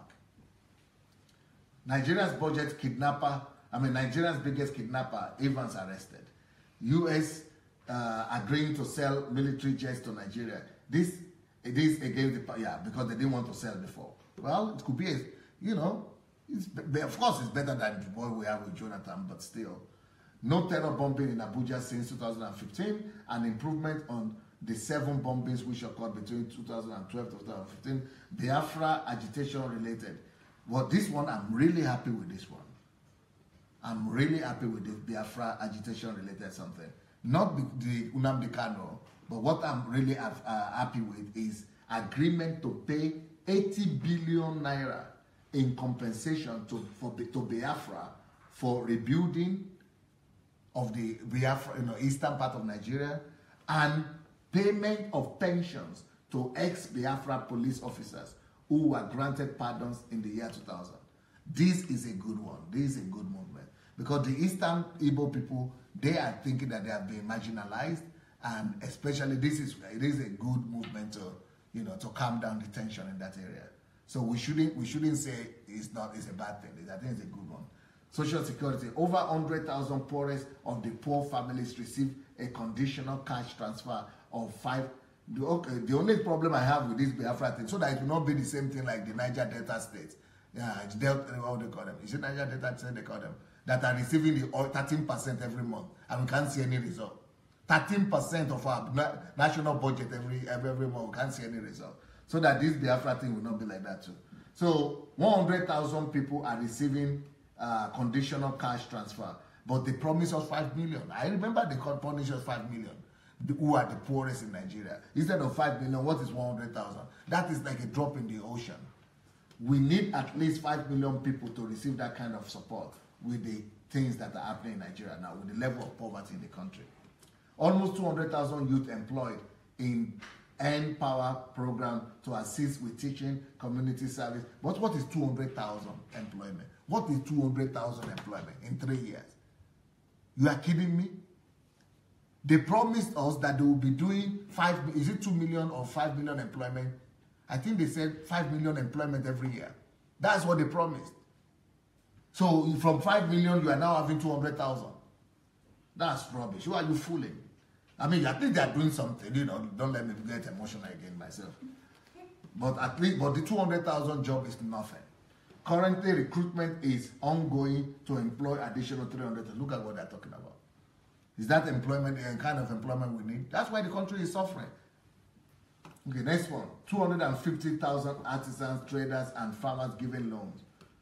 250,000. Not bad, of course, but we need at least 5 million to get that kind of loan. Nigerian Army has carried out health care and social support operations for tens of thousands of citizens across Nigeria. Oh, security has not improved in Nigeria. I don't believe that they are doing enough in the area of security in the country. That's why we have all these killings everywhere. Niger Delta. Calm return to Niger Delta region through peace initiatives and dialogue. But it has to be permanent. We've got to find a permanent solution. Because whatever they are doing right now is not, for me, it's not going to last. Calm return to, they are talking about calm, so we can now relax. Calm has returned. Fooling yourself. Calm return to Niger Delta region through peace initiative and dialogue. Budget for amnesty, education, and training increase. Organic cleansing. Yeah, the organic cleansing, that's a good one. That's a good one. But we must cleanse our whole country. Now, maybe I should tell you people in confidence one of the reasons I'm doing all this research as well. So that when I come to Nigeria and I begin my own projects, we can compare what I've done in 5 years to what they have done. But they are using government money, and I'm not going to use government money. Approval of community-owned modular refineries, that's a good one too. 35 communities and investors have reached the right to invest stage. 3 communities are shipping facilities for installment. Work on the East-West Road restarted after years of abandonment. Petroleum University open in Delta. Yeah, these are commendable stuff, but we have to see the result on ground. The Niger data people have to say, yeah, we are seeing result. Infrastructure, 1.2 trillion spent on infrastructure in 2016, and unprecedented spending. On track to spend this year 1.3 trillion. Okay, 36 increase on budget on roads from 19 billion in 2015 to 73 billion naira. You know, these are still drop in the ocean. Now the problem is, where do they get the money? Where should we get the money? It's, you know, that's where we have to think about. But at least we must commend them that they are putting much more money into operation. So 270 billion in 2017 and budget over 300 billion for road in 2018. So this is much more higher than, of course, 19 billion that we were having before. So can you imagine, to maintain all Nigerian roads before, it was 19 billion that we were putting before this government came. And after it came, it increased from 19 billion to 270 billion, and now it's going to be 300 billion for the road. And for infrastructure, it was it's now 1.3 trillion, but the other one was just nothing to talk about. So it's not bad, but we need to think of how Nigeria can generate more money so that they'll be able to maintain the infrastructure. Ongoing federal projects in at least 34 states. Major roads being revamped. Lagos Ibadan. This is a very big headache. I hope the pastors and the churches will not go and spoil it again.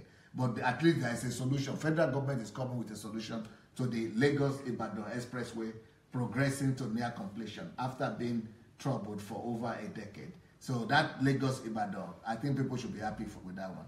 Kaduna Abuja Express revamped. Enugu Port Harcourt Expressway repairs in progress as well. Not bad, but those are nothing. In this country that is 3 times poorer than Nigeria, we only have 3 lists of normal roads that they have done, or maybe, I don't know, 100. But in this country, they are in the thousands that nobody even talks about. They are not even bragging with them.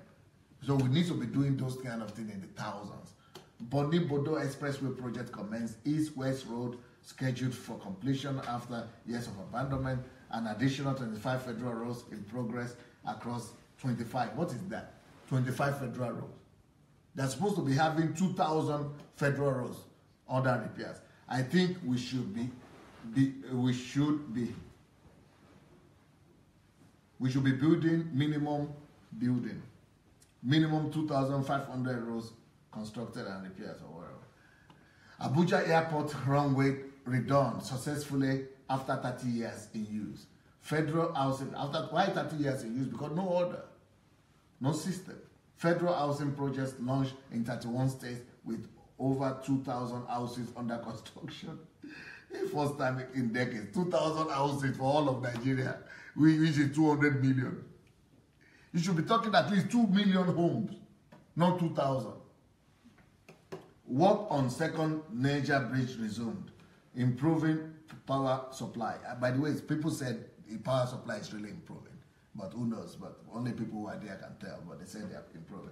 Power generation improved from 3,000 megawatt at above 7,000 megawatt, an all-time high. So they went from 3,000 to 7,000. That is production only, generation of power. You know, but these 7 they are not on the operate. They are not being supplied.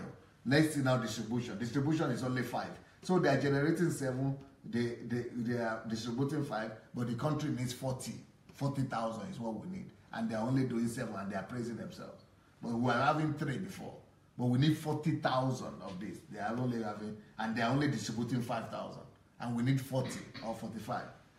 So 4,000 Mambila Plateau project commenced after 40 years of intent. Rail projects. completion and commission of Abuja-Kaduna Rail plus 10 new coaches, and Warri Itakwe Rail project reopened after being abandoned for over 30 years. Lagos-Ibadan Rail in progress. Abuja Metro Line 99% complete. They want to have metro in Abuja, which is a good thing. So it's going to be completed soon. Ongoing projects to provide 24-hour solar power to 9 universities. Not bad, but why just 9? It should be when all universities should have 24 hours power supply.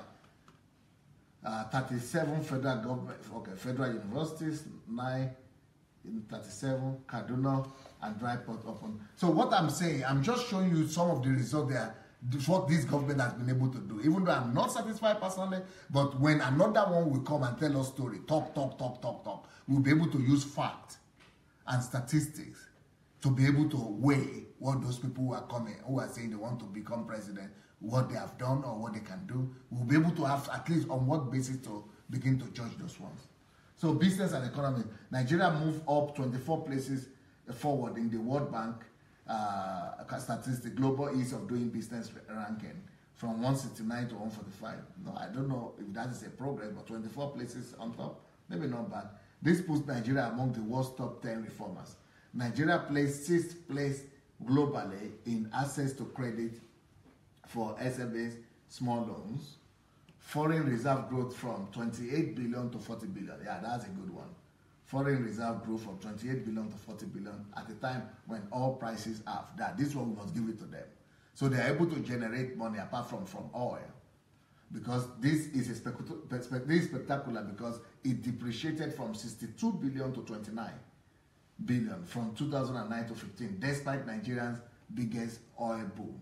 So here, when we were making 3 times more money from oil than now, we were not increasing. We actually decreased from 62 billion to 29. But Obasanjo left us with 62 billion. What's the name? Jonathan left us with 29. He did it, although during his time, the price of oil was 3 times higher than today. He was not adding to 62 billion to make it 100 billion or something, 200 billion. He rather was just using it up. They were just stealing on a crazy scale. You know, all the money that came here, they are unaccounted for. And then the one that were even gathered before, they were reduced to 29. So that's why we don't want to have any government, any president that will just come and tell us story. And we shouldn't vote because of sentiment. He's a Christian, he's a Christian. That one that did this was a Christian. But this one's now, the oil that was coming in here, the amount of money was 3 times less than now. And they have been able to take it up from 28 or 29 to 40. So they are generating money from other resources that we just talked about, which is a commendable. This is one of their biggest achievements.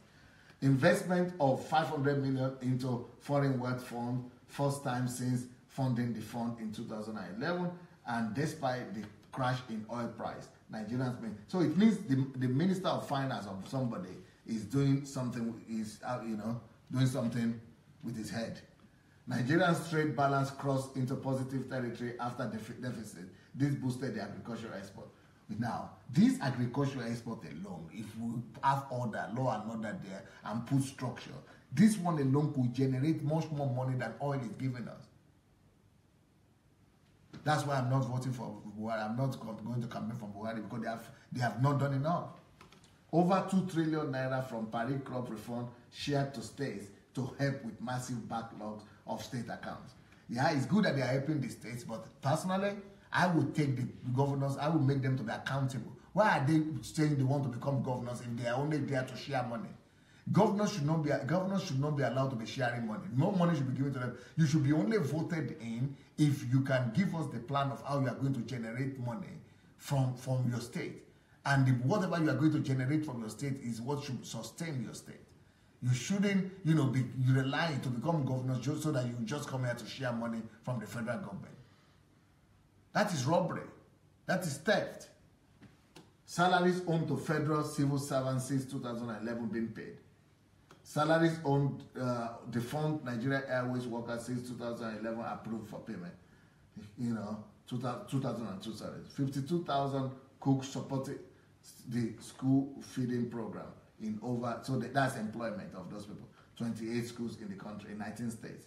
development in industrial clusters, launch of Enyimba free trade. That's a good one. Free trade in Enyimba, Aba, because Aba is really in need of free trade. Yeah, that's a good one. But we need this free trade in every zone. Independent power supply. So they're okay. It's going to have 24 hours independent supply. Good. Shomolu Printing Community 24 hours power supply. Abubakar Ribi Market 24-hour power supply. Thank God. But this must be more strategic. We want the 24-hour power supply for the whole of Nigeria. They promised us. They promised the whole country 24 hours power, not just to the free zone area. They promised the whole country, but we are still waiting for their promise. So for me, they didn't pass. They are below the pass mark, and that's why I'm not going to support or campaign for them next election. Improving manufacturing climate. Unilever stated that in its 94-year history, the last few years have been its best. Yeah, this is an international corporation that is saying things are improving for international companies to come in. So, thank God. In December 2017, CNN reported Nigeria's stock market as among the top 5 best performing globally. This an improvement from being the worst performing in 2014. Nigerian stock market, which crashed to about 9 trillion naira valued in 2014, rebounded to 40 trillion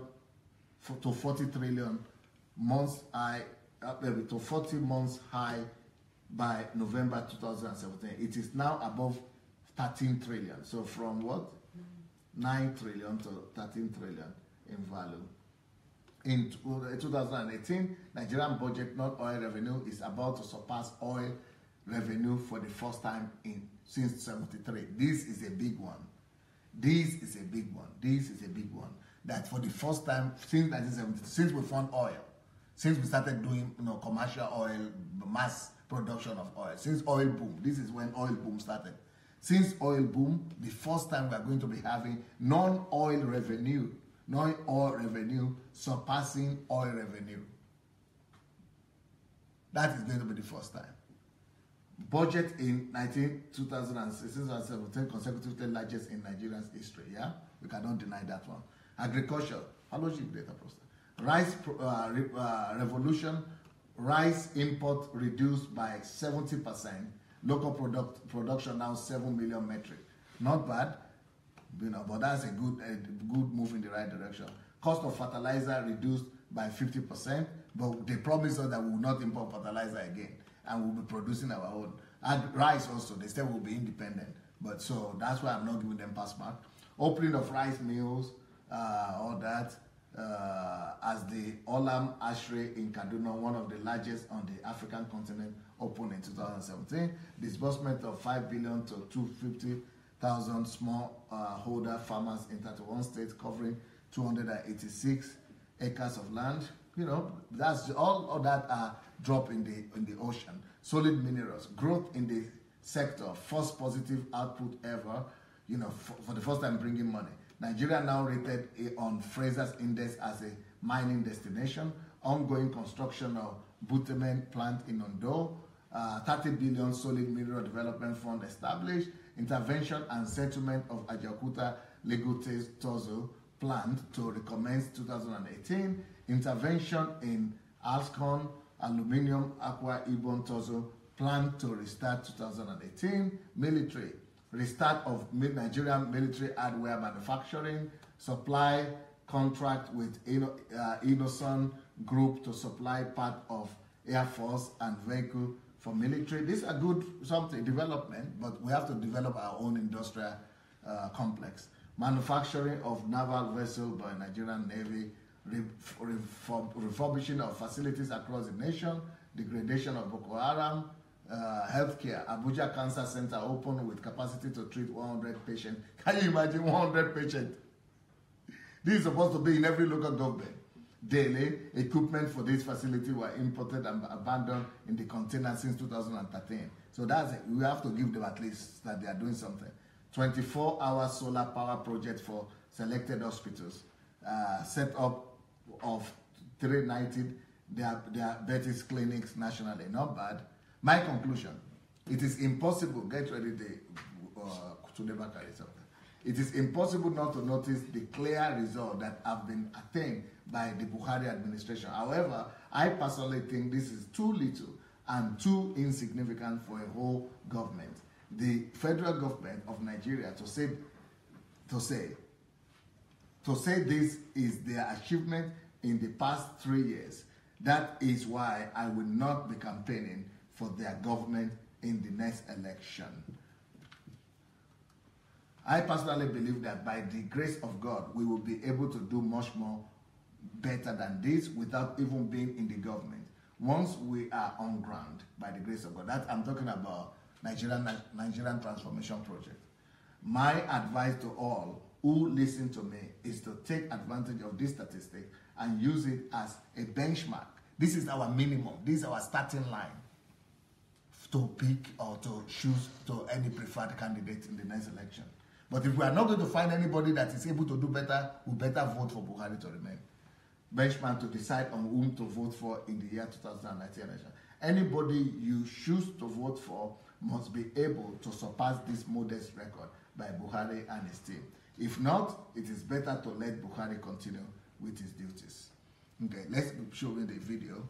Okay, let's go in here. So, what I'm saying, what I'm trying to say, and what I'm going to open the line now for us to do the call, to receive calls. I don't know if we still have time. Is it 12 already? Okay. Please, if you want to call, is the usual way. Go to Facebook Messenger, Move Agents, Facebook Messenger. I've spoken for so long, and I would like to hear what are your own thoughts. But no, if I've said anything that offended anybody, I want to apologize. If some of my words have been too harsh, I also want to apologize. If I've been too sentiment and some of you are offended, apologies. But, you know, that's my submission. Let's go. Let's show this video. Go ahead. Progress has been made within the first 31 months of this administration. However, as was the case with previous administrations, the current government appears to be merely patching the cracks on the wall. This administration anchored its policy outlook on three main thrusts. 1, security. 2, job creation through diversification. And 3, anti-corruption. Yet, all around us are signs of retrogression. As of June 2015, the unemployment rate was 8.2% of our labor force of 74 million people, meaning that about 6 million Nigerians were unemployed in June 2015. By September 2017 last year, despite such efforts as N-Power and a range of policies aimed at improving enterprise development and facilitating job creation, the employment rate had risen to 18.8% of labor force of 85.1 million people, indicating that between 2015 and 2017, the number of unemployed Nigerians rose from about 66 million to almost 16 million people. On diversification, despite ongoing efforts, reports indicate that oil continues to significantly dominate Nigeria's export revenue, leading to the shortfall in foreign currency in the first half of this administration.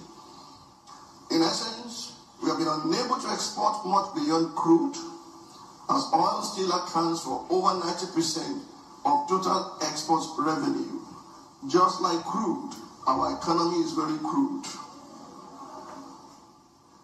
The ineffectiveness of the anti-corruption world is seen in the loss of crucial corruption cases. For instance, in April 2017, the federal government lost 4 high-profile corruption cases involving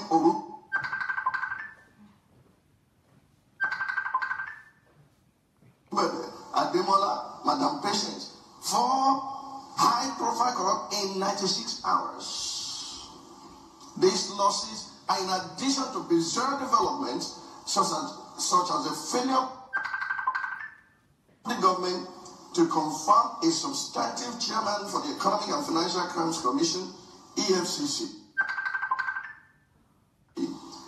despite the fact that the same political party controls the executive and the legislature, not to mention the public showdown, shall I call it street fight, between AFCC and Department of State Services officials, or the opposition of the Director General of the DSS to the confirmation of the acting chairman of the EFCC. Furthermore, nothing indicts the current government greater than its failure in one key performance area that ought to be strength: security. Despite recent setbacks, we have clearly the gains in the war against Boko Haram, but highly disturbing is the mayhem being continually unleashed by herdsmen on communities in different states across the country, including Benue, Taraba, Plateau, Adamawa, Kaduna, Enugu, Edo, and Ogun states, leaving trails of weeping and wailing. Is Nigeria in another civil war? This government will have to answer. The recent killings in Benue state are akin to the last straw that is set to break the camel's back. Has attacks and the deliberate state failed to stop these killings across the country. It has done so against the backdrop of... Hello. Hello, good evening, DSA. Yes, how are you, Kenny? I'm fine, and you? Well. You know, I'm sure you have seen everything yourself. Yeah, I saw everything. I want to commend you. First of all, when I started watching you, I was very angry with you. And I was very angry with you. I'm a very truthful person. I was very angry with you because of the first statement you made, that if anybody will come on the platform and criticize you, they should be blocked. And I look at it and say, well, let's see. I've known you for some time now, and I know you are not a stupid person. You are a very intelligent person. And for you to have been saying that, you must have carried out your research, and you must have come up with something that we are not seeing. So at the end of by the time you submit your research, I relax a little bit. But my concern is this, DSA. To be very sincere, I was on ground in Nigeria, and I'm giving based on facts, not on ESA, and not on a research figure, because most of the research figure you gave tonight, with due respect and apology, most of those research figures, they are not right. And I will, if time permits me, I will give them one after the other. But the most important one, those videos you show, first of all, we in Nigeria, we show emotion to incident or to things that happen at first, all in the name that you want to be known or be heard that we have spoken. One, on the issue of herdsmen, I grew up in the northern part of Nigeria, and I know Nigeria very well because I participated in politics. What is happening with the Fulani herdsmen, there are some certain questions we need to ask. And the question is, when we are growing up, we know herdsmen to only be with their staff. I think I'm saying, leading their cattle. We never know them to be carrying arms. And these arms these people are carrying. I was on ground recently, and I saw some things in my own fish farm in Kaduna. So I'm not talking from hearsay. These people are carrying sophisticated weapons. Yeah, but I know exactly what you are saying. That's why I'm saying. The question we should ask is this, DSC. Yes. Who arm these people? No. Get the arms from? No, that is not enough. That is not enough. Listen to me, DSA. Listen to me, DSA. Yes. Listen to me, DSA. Okay. I have seen military operation in action. I went to a military school. Yes. I have seen military operation in action. Yeah. I have witnessed crisis in Kaduna. I born in Kaduna, grew up in Kaduna, and I've seen many crises in Kaduna. You talk solution. I'm not interested. I'm interested in solution. I'm not interested in speculations. I'm not interested in. I'm not. No, I need your solution. I need your solution, I'm not interested in speculations. I'm not interested in emotions. I'm not interested in, just, blowing the sound and suspecting everybody. Tell me your constructive solution. It's not with any individual. The solution is with the federal government. No, we cannot be criticizing people and say they have solution. You have to come up with solution. That's what I'm saying. That's what I'm doing. With a solution, and that is why I'm calling. I reserve myself a very long time. If you notice, I don't come out on social media. But on this one, the solution is with the federal government. When we had Operation Python Dance in the southeast, do you hear anything about the Apple group? Are you going to say, if the federal government today stand against Herdsmen's terrorism in Nigeria, it will stop. The same president and commander-in-chief, when he promised Nigerians. Okay, then the question I have for you is, why is it that Jonathan didn't stop it? Was when they were killing 2,000 people during Jonathan's time, was it Buhari that was there? It was a propaganda for that government. You saw what happened. So people didn't die during Jonathan's time. It was propaganda, eh? Which the government was using. Security money from the coffer. Of course, people died also during the Jonathan something. It is all lack of order, lack of law and order in our country. It's not only about these herdsmen. It's everywhere. Hello?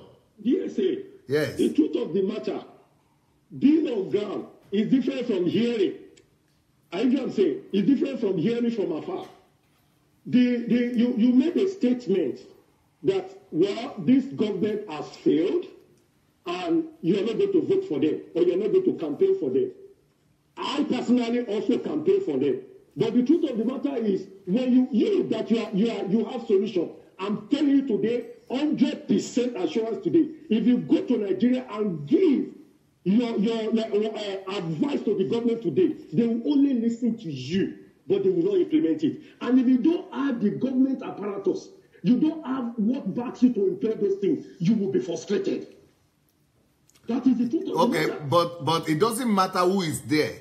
If Jonathan was there, he couldn't resolve it. Other people were there, they couldn't. That's what I'm saying. We need a systemic correction of our system. We need to bring in law and order. Who is going to enforce it? That is what I'm saying. That is what I'm saying. So it's not about Buhari or this one. We need a systemic approach. That's why I'm talking about system. Thank you so much, Pastor. Let's other caller call in. Thank you.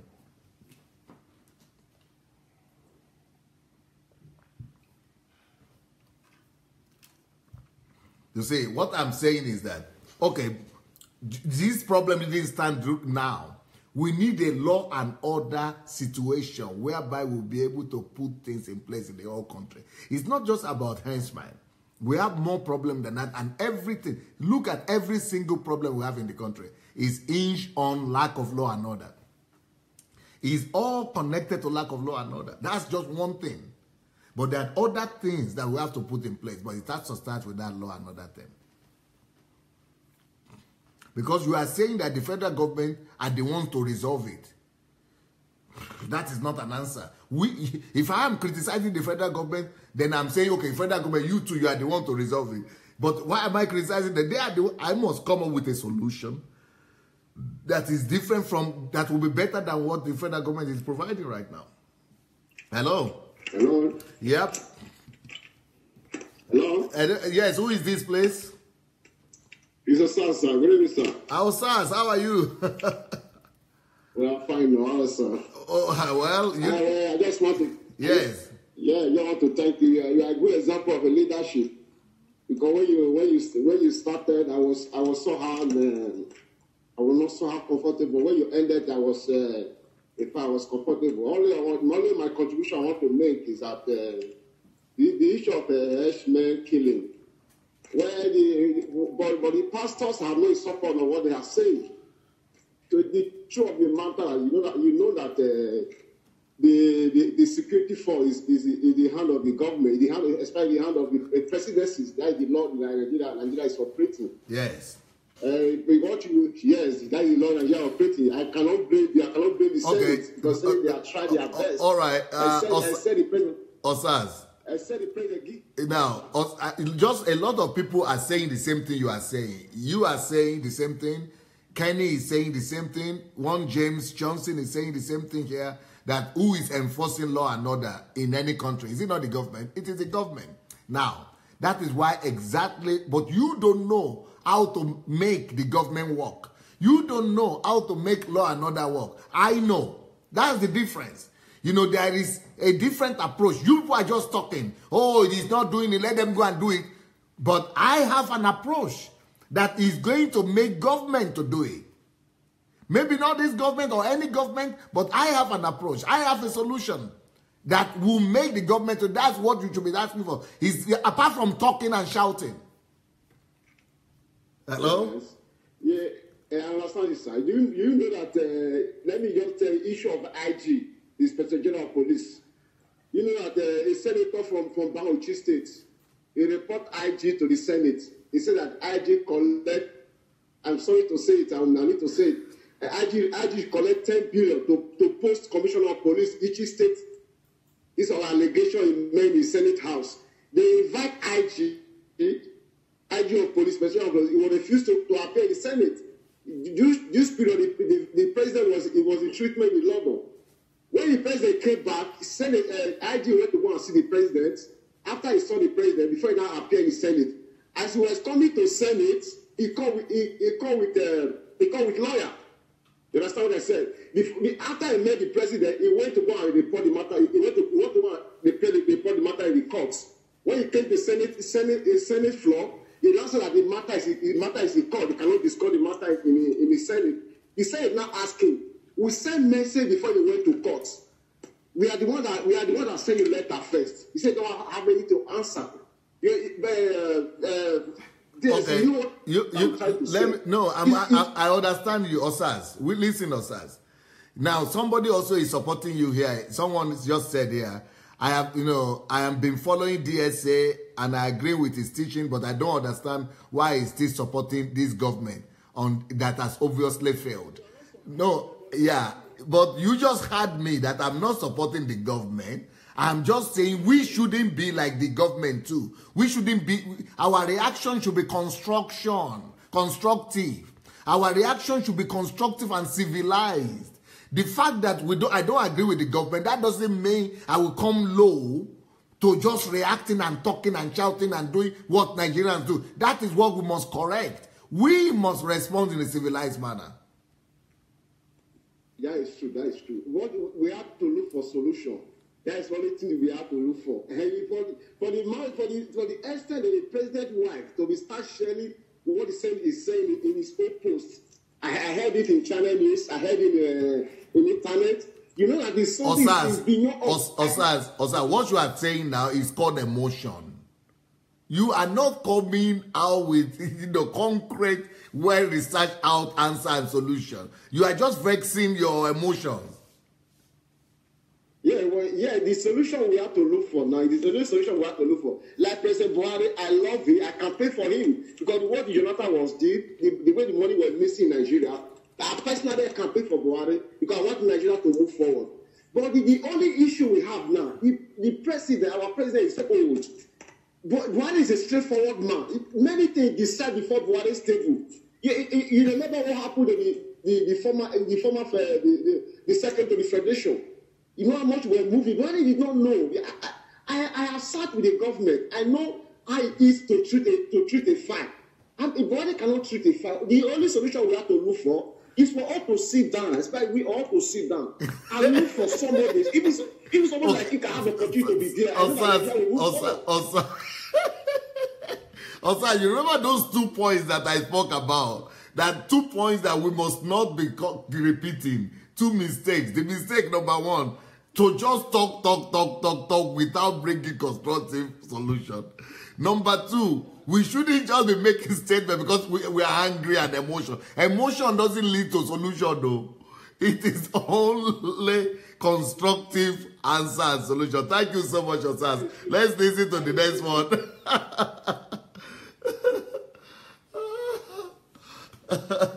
This very same thing I am saying we should correct is what I'm dealing with. because everybody is angry with the government. But two wrong things cannot make it right. Hello? Hello. Yes, good evening. Yes, sir. How are you, David? I'm doing good. Thank you for the presentation for tonight. To be honest with you, in my own opinion, I don't know others. 100% Buhari has failed Nigerians. Okay. The number one reason is that the issue of corruption and security. That is the two things I want to talk about. Okay. Number one, when he's coming, he promised us he wear the cloth of integrity and honest. But when he come up, and for him to pick a cabinet, it's taking 6 months. Yes. And we are all expecting beautiful people to come and do this work. But to be honest with you, he has brought in people. Number one, as I'm talking to you right now, most of his ministers have case with corruptions. They have petition with corruptions. And to be honest with you, as I'm talking to you right now... David, sir? You know, I like to talk constructive. When you say most of his ministers have cases with corruption, you know it's not true. Sir, let me tell you, sir. No, do you know it's not true? Amechi. Do you know it's not true? DSA, I can count their names for you. Most of his ministers, do you know it's not true? DSA, see, no. DSA, wait. Make you they call with fact or... DSA. Okay. You know, most of the things you read that time. Those articles and those lines you bring up. Let me tell you, I'm here in Nigeria. No power supply.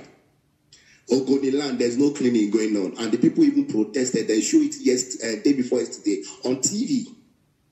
That the government just promised there. Nothing is going on. Most of those things, they are just on paper. They are not executed.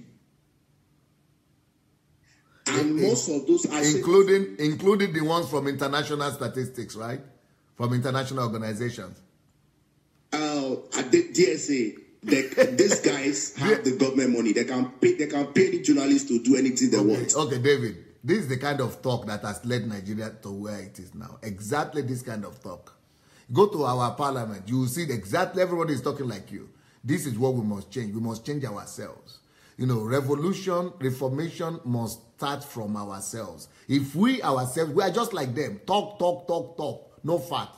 It is constructive facts and empirical evidences that bring decision and that bring solution, not emotions. The truth is that everybody is afraid in Nigeria right now. Nobody wants to come up and say anything. Because they will send DSS after you. So people are scared. Let me give you an example, sir. In 2015, 2014, 2015, and 2013, 2014, there's a massive protest in Nigeria. It is a protest that brings this new government in. But I'm talking to you right now, nobody is out there to protest anymore. Understand?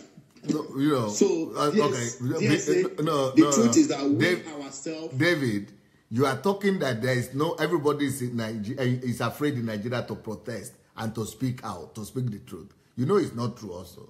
You compare Nigeria to Benin Republic, where you are also having citizenship. You compare Nigeria to Gabon. You compare Nigeria to Ivory Coast or to Cameroon. Or, of course, this... You know, that's why I'm trying to tell you who are following me. Please, learn from me the way I approach things. Talk factually, not emotions only. DSA, okay, you know, my advice to everybody, I understand, DSA, wait, see, my advice to everybody, we should stand up and do the little we could. That's what they talk. That one now is more constructive. No, we should do the little we could in our environment. Because I know, okay, for example, Nigeria State, I can't go to Abuja and change anything.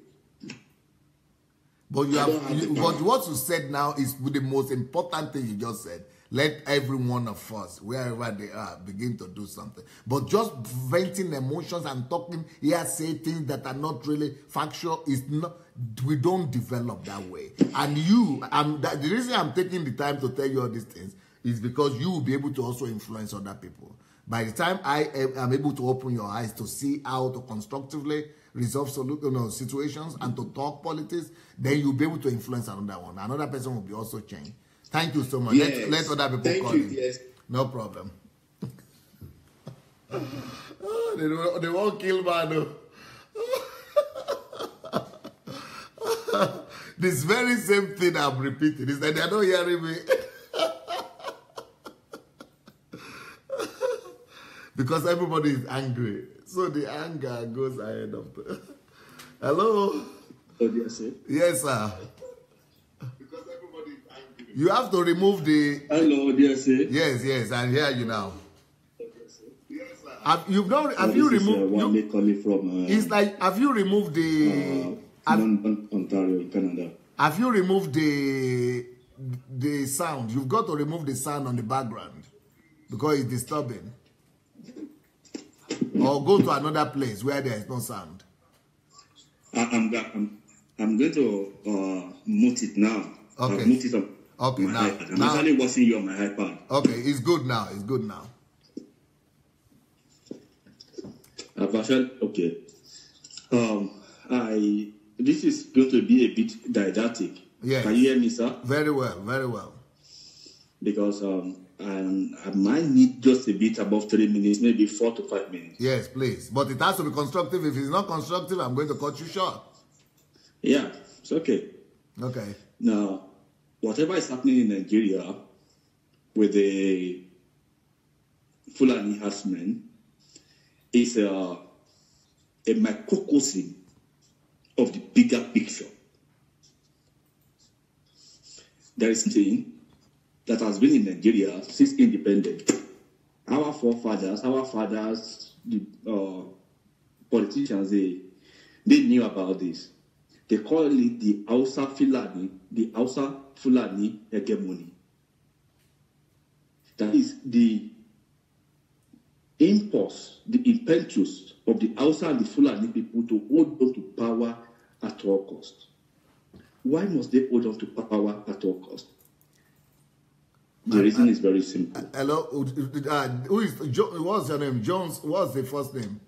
What's your Adewale Jones. Adewale Jones. Adewale Jones. Adewale, you are talking the same talk that I used to talk because I was raised in the western part of Nigeria. You are talking the same talk that every southern Nigerian talks, that the Hausa Fulani will want to hold on to power by all means. It is absolutely incorrect. And for you to know, go and search in the net for my article. I am a tribalist. Help, I'm a tribalist. There is an article like that. Help, I'm a tribalist. I wrote it. Where I put the statistics there, that it is a lie. Whenever anybody tells you that it is Hausa Fulani holding on to power, as a matter of fact, it is Yorubas who have ruled Nigeria more than Hausa Fulani even. So for you to say Hausa Fulani holding on to power in Nigeria, that is the normal street talk. It is the street talk in western and southern Nigeria. It is not true. It's Yorubas have ruled more than them a little bit right now even. Then, not even Hausa Fulani. Hausa Fulani people, this is the real Hausa Fulani person that is really ruling right now is Buhari. But you will see that Hausa Fulani people are some of the least people who have ever ruled Nigeria. Go and check your figures and statistics. Okay, sir. That means you have to remove that from my allotted time because you spoke for about a minute. Yes, I will remove it. What was the point I was making, sir? I told you about microcosm in the bigger picture. And I made mention of Hausa Fulani hegemony, which you seriously disputed. But the point I made, I will make it from a larger picture. While you were talking, I had to go and look at the picture, the map of Ukraine. I look at the countries surrounding Ukraine as you were talking, to see whether Ukraine, where you are right now, is at the same peril that Nigeria presently is in. And I discovered that, yes, Ukraine with time, might be in the same peril that Nigeria is presently in. It's worse than the same peril. It's not just the same, it's worse peril. Right You now. know of Hagia Sophia, sir? Yes. Hagia Sophia was once a Christian cathedral. Yes. The Blue Mosque. Yes. That they call the Blue Mosque now. Yes. During the earlier Islamic invasion of Europe, Yes. the Mohammedans, as they used to call them, Yeah. it's not that they were powerful enough to overcome Europe. Europe was just surviving a 400 million death from plague. Yes. When Islam came. So they were weak, they could not stop them. So Islam was just taking over Europe. They stopped when they met the first real opposition. And that was where they stopped. And that is, they've gone as far as Spain. So what was the point I'm making here? Nigeria is a weak country as we speak. We are a very weak country. Surreptitiously, what we are experiencing from these Fulani herdsmen is jihad, surreptitious jihadism. Most of the people that are being killed, somebody's telling me that my time is up, but you spent almost half of my Go time, ahead. sir. You keep on talking. And I'm still making my point. I'm still building my point.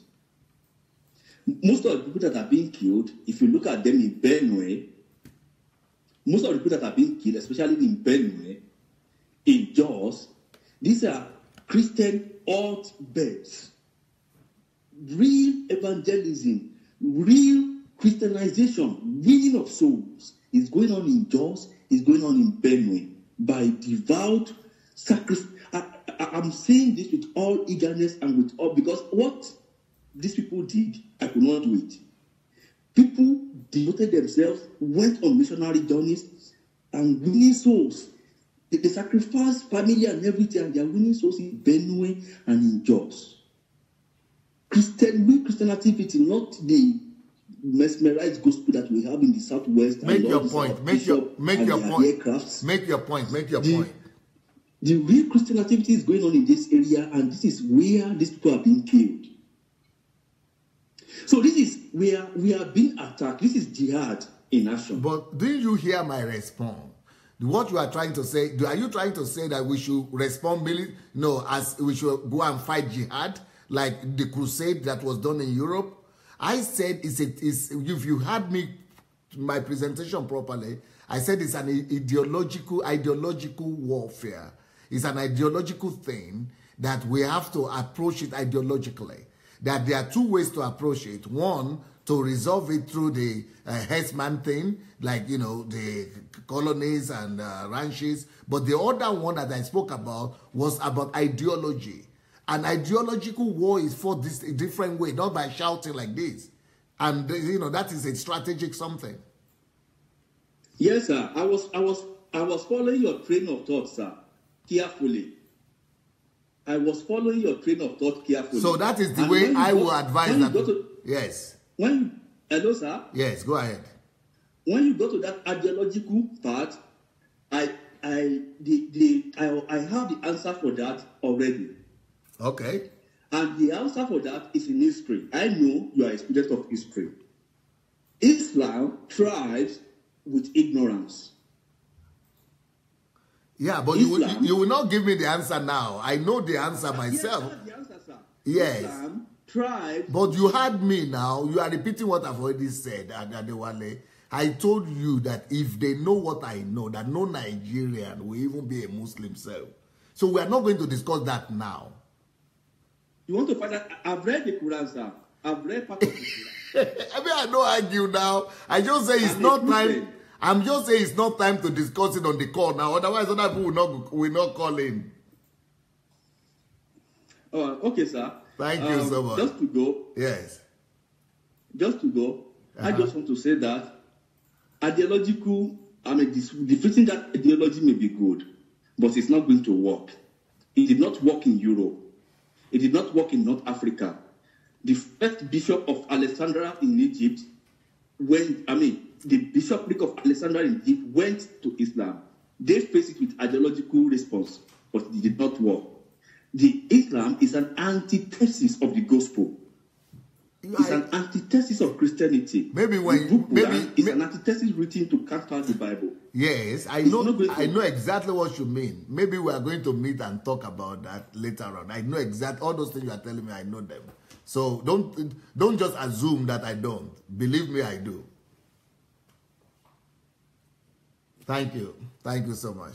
Now there is one James Johnson that is talking here, displaying his ignorance. So he's trying to say that Gowon is Hausa or Gowon is Fulani. No, sir. Go and study your history very well. Gowon is not Hausa and it's not Fulani. You want to tell me that Tafawa Balewa is Hausa or Fulani? No, sir. Tafawa Balewa is not Hausa and it's not Fulani.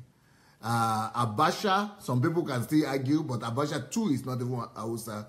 And then IBB, who put IBB that Hausa? Do you think IBB is Hausa or Fulani? Ignorance. These are just ignorance. These are all kind of ignorance that our people are displaying. This James Johnson, I'm very disappointed that he's displaying this kind of ignorance, talking to me sarcastically. Because I say Yorubas are ruling most of the time. He is writing. So Gowon is a Yoruba, Shagari is a Yoruba, Tafawa Balewa is a Yoruba, Abacha is a Yoruba, IBB is a Yoruba, Abubakar is a Yoruba, Buhari is a Yoruba. You know, because he is not talking facts. He doesn't know his facts and he just wants to vent emotions here. Hello? Hello? Yes? Hello? Hello? Yes. Go ahead and talk. Who is this, please? This is Paul. Yes, Paul. That's Apostle Paul. Apostle Paul? Yes. Okay. God bless you, sir. My contribution might sound very funny, yes, but I pray people will understand my solution to all that is happening in Nigeria. You know, for a very long time, most of us who are Christians would believe that politics is a dirty game. Yes. So because we had shied away from politics, so we gave it to unbelievers to make policies, because the word politics comes from the word policy making. That was why people like Nebuchadnezzar needed Daniel, Pharaoh needed Joseph, even Nehemiah was needed at the time of Reformation. Yes, sir. The building of the temple or the walls, So I tell people that thank God for these times we live, that now Christians now see that we need to be there, because the three arms of government that are supposed to be upon the shoulders of Christ, we are supposed to be there to make policies that will favor, the grassroots, the base of the pyramid. Yes. So I am a man who, my parents are from the East, but I was born in the North. I spent 30 years or more than 30 years of my life in the North. Yes. Before the jihad, I knew that the Hausa man is more friendly. If I tell you this, BSA, you might not believe me. If you go to a Hausa man and forget your iPhone or your phone with a Hausa man, if you go back to the Hausa man and say, please, I forgot my phone here, you'll be so surprised. He will give it to you. I say, yes, you left it here. But it was when Islam came through the Sokoto Caliphate, when the jihad started, that they brought in Islam coming through Sokoto to the north, and it spread like wildfire. That was when the Hausa man, the Islam added to him, he became a different person. But the Hausa man if you eliminate Islam from a Hausa man, he is so friendly, he's so welcoming. But with the Islam that's why they refused to accept the Western education for a very long time. That's why if you look at their region, they only have few universities and polytechnics. It's just recently now they began to imbibe it. Even the Boko Haram said, we don't even need education. We don't need the Western education, because the people who went to school, who are graduates, look at what are they doing? They are corrupt. So I think this Western education itself has even brought corruption to us more. Let's even focus on our Islamic teaching, because this corruption is too much for us. Now, as I said earlier, my parents are from the East. I was born in the North, Kaduna precisely, and I did my community service in the West. So I understand the three regions very well. And there was one time I spoke about Nigeria, that Nigeria started with three regions. After the three-year civil war, 12 states were created, and 12 symbolized apostolic. From 12, 7 was added to make it 19 states. Today we have 36 states. 36 divided by the three regions we started with is equal to what? Is equal to 12. Means whether Nigeria likes it or yes, we're in the apostolic move of God. Hello? Are you there? Yeah. Oh, yeah. Okay, good. So I discovered that kola nut is produced in the West. Kola nut is produced in the West.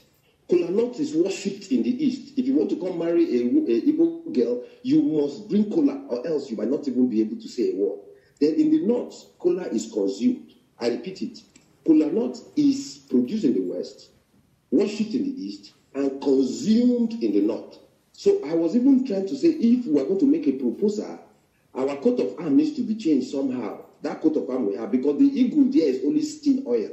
We have forgotten when we were in school, we read social studies, we were taught about rubber, cocoa, and cotton in different dimensions. You know, in Enugu, coal was their source of mineral resources. In Ibadan, you know, we were taught all this, but I found out that the eagle now has derailed from this vision, because the eagle is known for vision. The horses is known for strength. But I'm suggesting here, say, if they would write a proposal and try to see how we can put kola nut on the head of the eagle, so that kola nut we bring the three regions again back together, because kola nut needs to be seen in our coat of arms, because that kola is so essential. Beautiful. In our move now. Beautiful. And just say, with all due respect, Nigeria is a nation that I so much believe in, and I know that the enemy is doing everything possible to keep us where we are, because we are in the apostolic and prophetic move of God. On the 1st of October, when Nigeria got independence, by divine alignment, it is the Feast of Trumpet in Israel. It means we are supposed to blow the trumpet. And from what I just shared, that Nigeria, if you divide 36 states with 3 that we started with, is equals to 12, it means that Nigeria is also in the prophetic move of God. So, because when the righteous, the Bible says, when the righteous is on the throne, the people will rejoice. Now, the word righteous means people who have right standing with God. You must not be a Buddhist or a Muslim or a Christian to be able to govern. Don't forget Isaiah 45 that talks about Cyrus. He says, Cyrus does not know me, but I will use him. So he might not be a born-again Christian, he might not be a Muslim, Islamic, it might not be any religion or any tribe or whatever. Cyrus was a man that when he came, he was making sure that the God's chosen people were going to benefit. It was Cyrus that single-handedly was, that made Israel to go back to where they were and rebuild it again. And Cyrus was not a Jew. He was not an Israelite. He was not a Christian. He was not born again. He was not speaking in tongues. He had no ministry. But he was someone who had a right standing with God. Because we talk about righteousness. People think, oh, you need to be born again. No, the Bible says God is going to pour his spirit upon all flesh. Not upon the church, but upon all flesh. You are going to be surprised. You see Muslims who are going to be doing what even a Christian cannot do, and you'll be amazed. How come this guy has this understanding to arrange things the way he did? In Asia here, they are not Christians. They are Buddhists. But have this, in your HTM, you talk about order. And that is Kigali to Rwanda. Despite the whole wars and everything they had, Kagame came in because he was a visionary. He had technocrats around him, and they were able to build this. Now it's one of the cleanest cities in Africa. What is happening in Nigeria?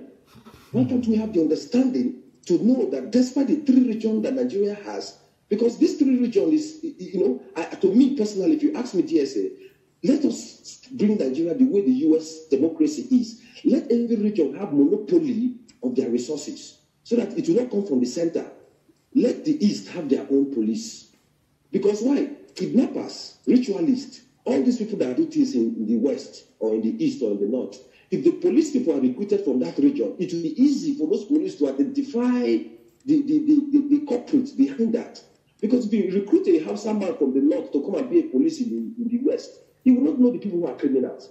They won't know what is happening. If you bring a police people to come from the West to recruit them to the North, they cannot even know the people who are ritualists or the herdsmen or the Fulani people. But if they had the recruit police from the North, they were able to identify, who are the but Apostle Paul, but you know that now that is discussing policies, and we are not talking policies now. You've made your point. Thank you so very much. Thank you. Now, I want to, somebody is saying, somebody is writing to me and saying, this Pastor Sunday Adelaja, you are sitting down there, you are not doing anything. You are just talking also. Your own is talk too.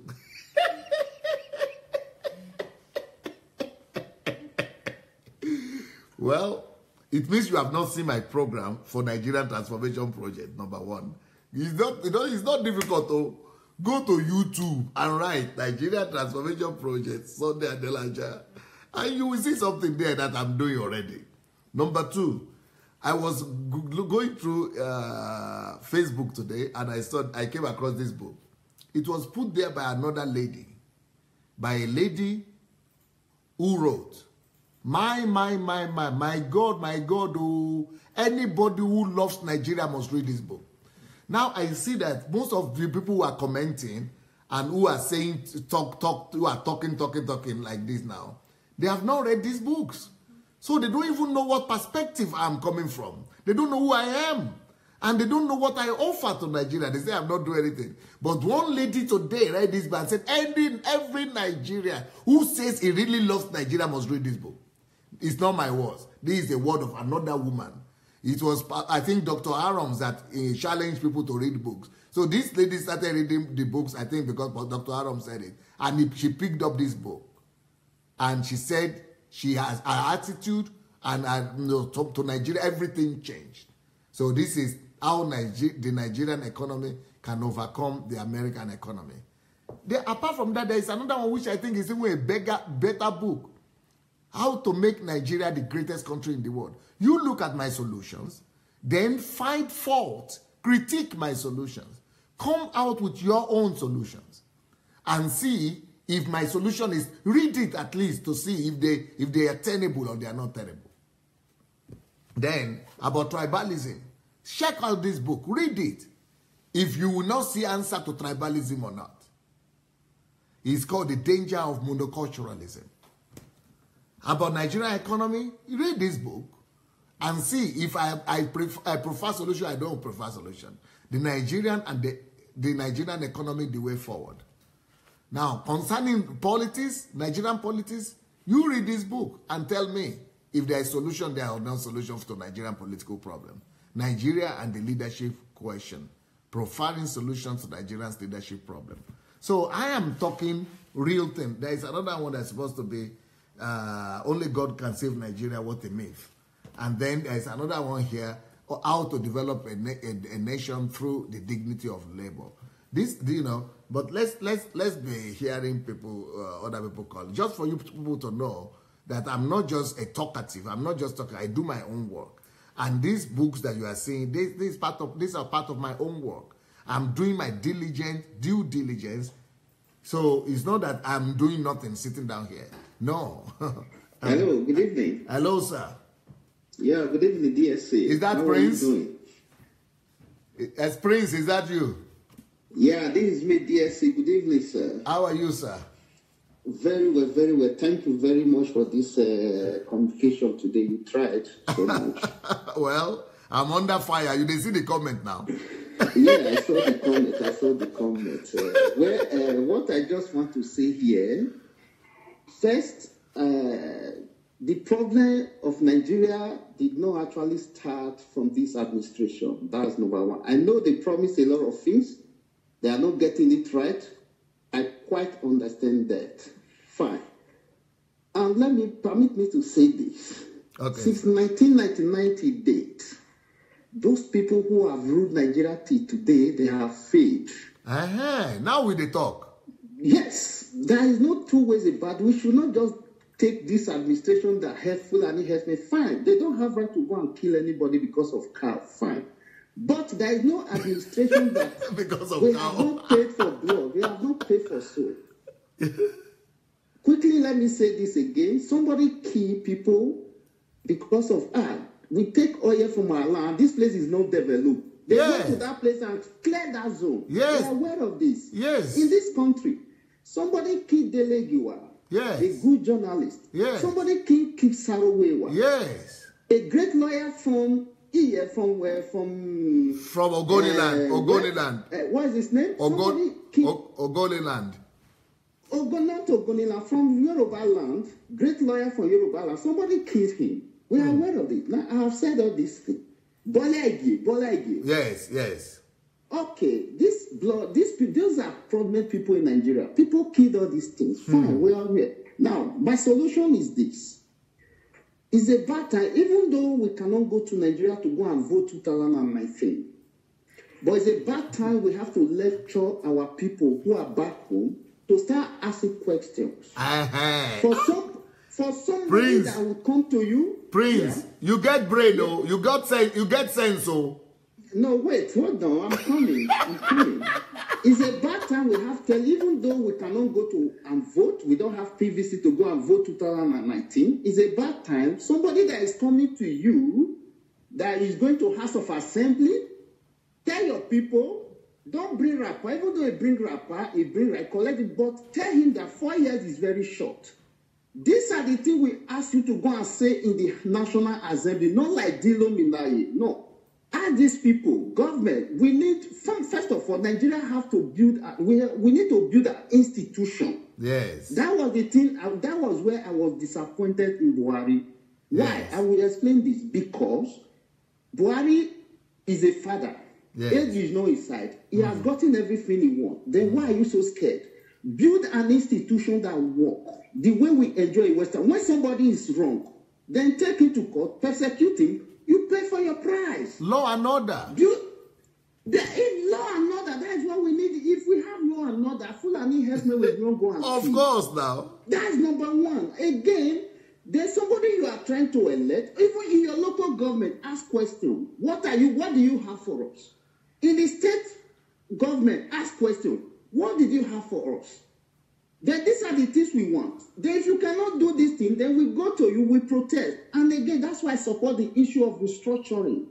In the sense, like the last caller, I borrowed that word from the last caller that we still need to restructure. And we need to change our Nigeria constitution because the army gave it to us. It's not working. If we're a federal, we need to run as a federal. There's a lot of things we need to change in that constitution. DSC, Thank you, sir. Thank you, sir. Because there's I don't know if you understand what I'm trying to say. Yeah. Oh, you've made your point. You've made your point. Okay, so we need. That is the thing I wanted. So that other people can call it. Not for him to go and become the oil minister. Thank you, sir. Thank you, sir. Thank you. Now, somebody is asking where can they get the books from? The books are on Amazon, number one. Number two, if you are based in Nigeria, look for Chioma. The telephone is there also on this comment, Chioma. But then, if you want to buy many, and maybe the Amazon something is too expensive for you, write to my office. Write to DSS books, one word, DSSbooks at gmail.com. DSSbooks@gmail.com. Hello?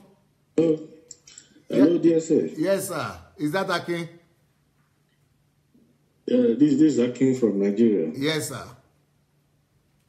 So thank you for the wonderful presentation today and the lecture. I mean, I won't go into the problems of Nigeria. That's all we do. We talk about problems, yes, argue about problems, and we are not going anywhere with it. You see what that's now you are getting my point. Yes, talk. So we need people to wake up, develop ourselves. The youth in Nigeria, all they do is post all the bad things about Nigeria on Facebook. That's what I'm saying. Emotion. All sorts of rubbish. Individual development is lacking. Yes. Basic things we are not developing ourselves. The internet is there. We use the data to do rubbish. Instead of studying, learn, and do so many things. Now we are talking of herdsmen. Are you hearing me, sir? Hello? Okay. Yes, we are talking of herdsmen. All over the world, we know ranching is better than carrying your cows all over the place. Why can't people get knowledge, study about this thing, start ranches, and start raising their own cow there? When people see that you have quality breeds, they will neglect all these herdsmen and come and buy from you. With time, they will have no business bringing their cow all around. They will learn to ranch by force. So Nigerians should learn. The books you have released are all about Nigeria. They are all over the place. Let us read, let us study, go into politics. In fact, the day I read a chapter about your book on Nigeria, the leadership crisis. That day I said, man, what am I doing not considering politics? Let me go and show them the real leadership. Because as it is today, what we have in Nigeria is that we have bad people all presenting themselves for election. And it's out of all these bad people that we end up picking one. Until we prepare ourselves as Christians bring out quality people to stand elections. That's how we get good leaders into the Senate. It doesn't have to be presidency. Local government chairmen, councillors, House of Rep, and everywhere. Let people prepare themselves, get the right mindset, get the right information. Beautiful thoughts. And prepare and go for elections. That is how we take Nigeria forward. Not Beautiful, talking sir. about the problems. Beautiful, sir. Beautiful. Very constructive. I appreciate So your that is words. it. That is my submission, sir. Thank you, sir. Very Thank you beautiful. very much. Very beautiful. Very good. Good idea. Constructive. Develop capital. People. Human capital, and we have to develop it. Ourselves. But Nigerians are used to those two pitfalls that I mentioned: emotions and just talk. Hello. Hello, good evening. Yes, sir. Hello. Yes, sir. We are hearing you, sir. Good evening, sir. Who is calling from where, sir? My name is Tokes. I'm calling from London. Yes, sir. And thank you very much for this opportunity, and I'm really enjoying the show today. Now, when I joined, I heard you mention solution. Yes, sir. And there's just something I want to share with you, because everybody is talking about this Nigeria situation from a religious and emotional point of view. Yes, sir. But one thing that we need to understand, that this herdsman issue is not unique to Nigeria alone. No.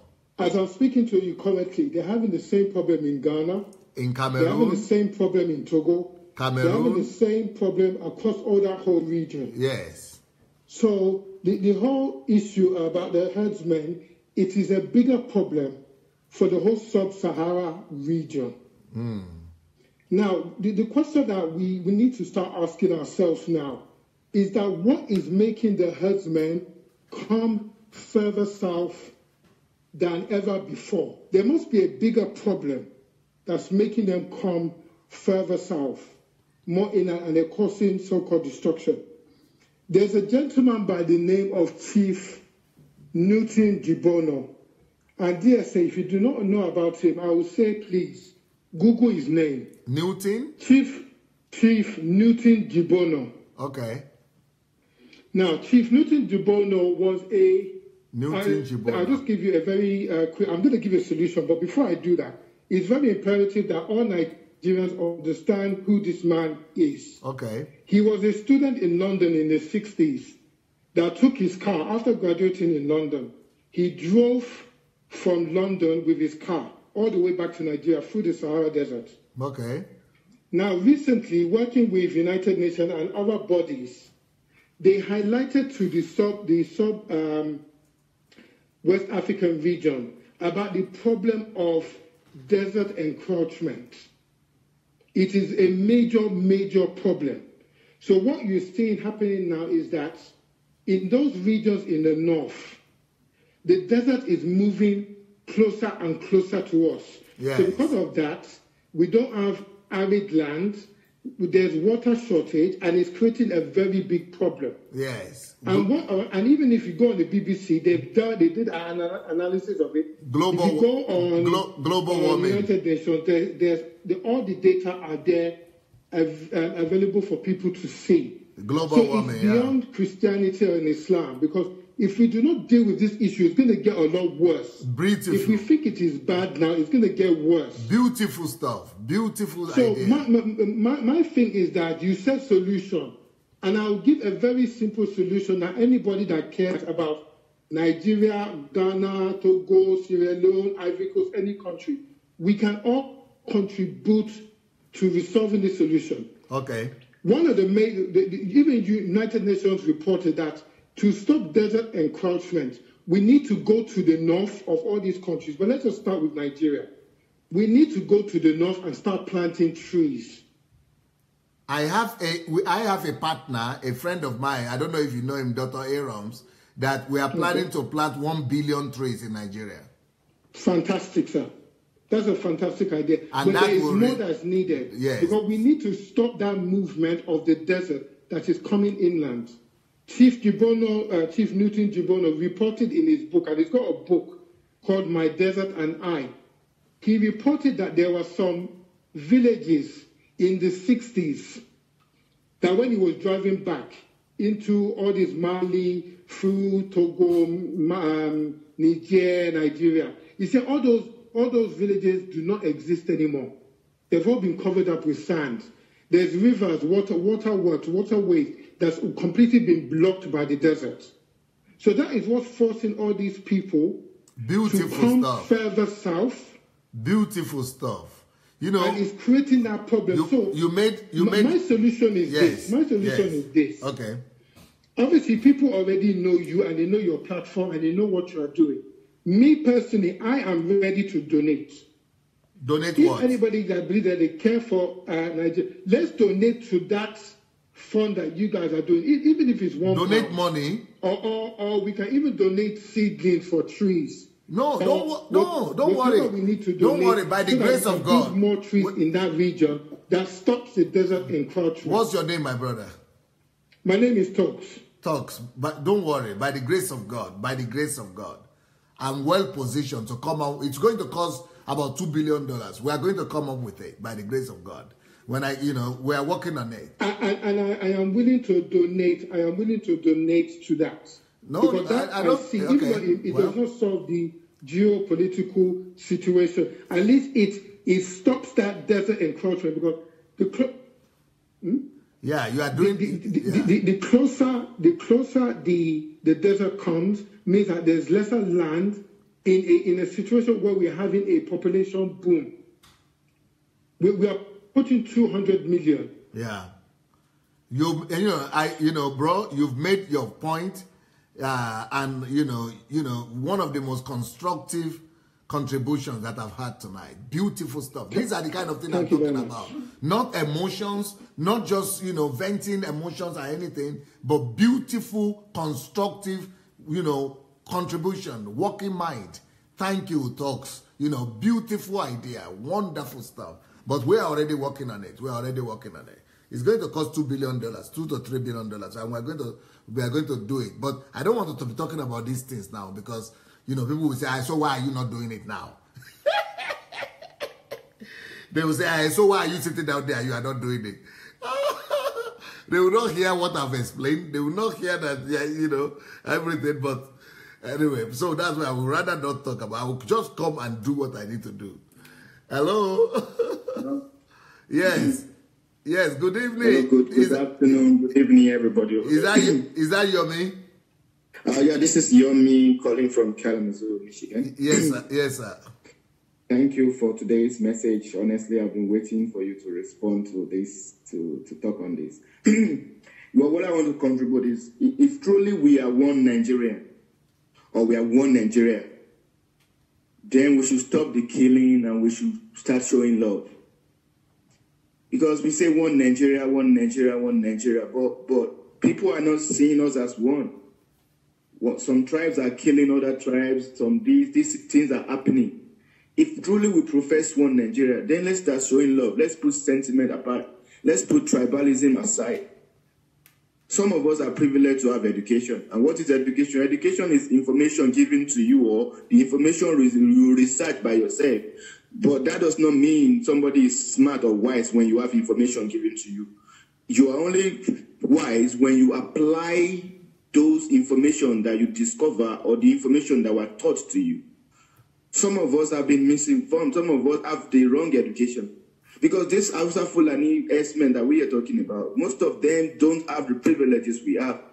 Nevertheless, that is not to say that they should be killing people. And by the way, the Hausa Fulani that I used to see back then, I served in Taraba State, they hold sticks, not guns. So the question is, why would they be holding guns? Some people will say, to defend their cattle or to defend themselves against attack. We should not be. If truly we are living together as one Nigeria, there should not be anything bad in seeing Hausa as Fulani as my brother, or seeing Igbos and Yoruba as my brother. Yomi?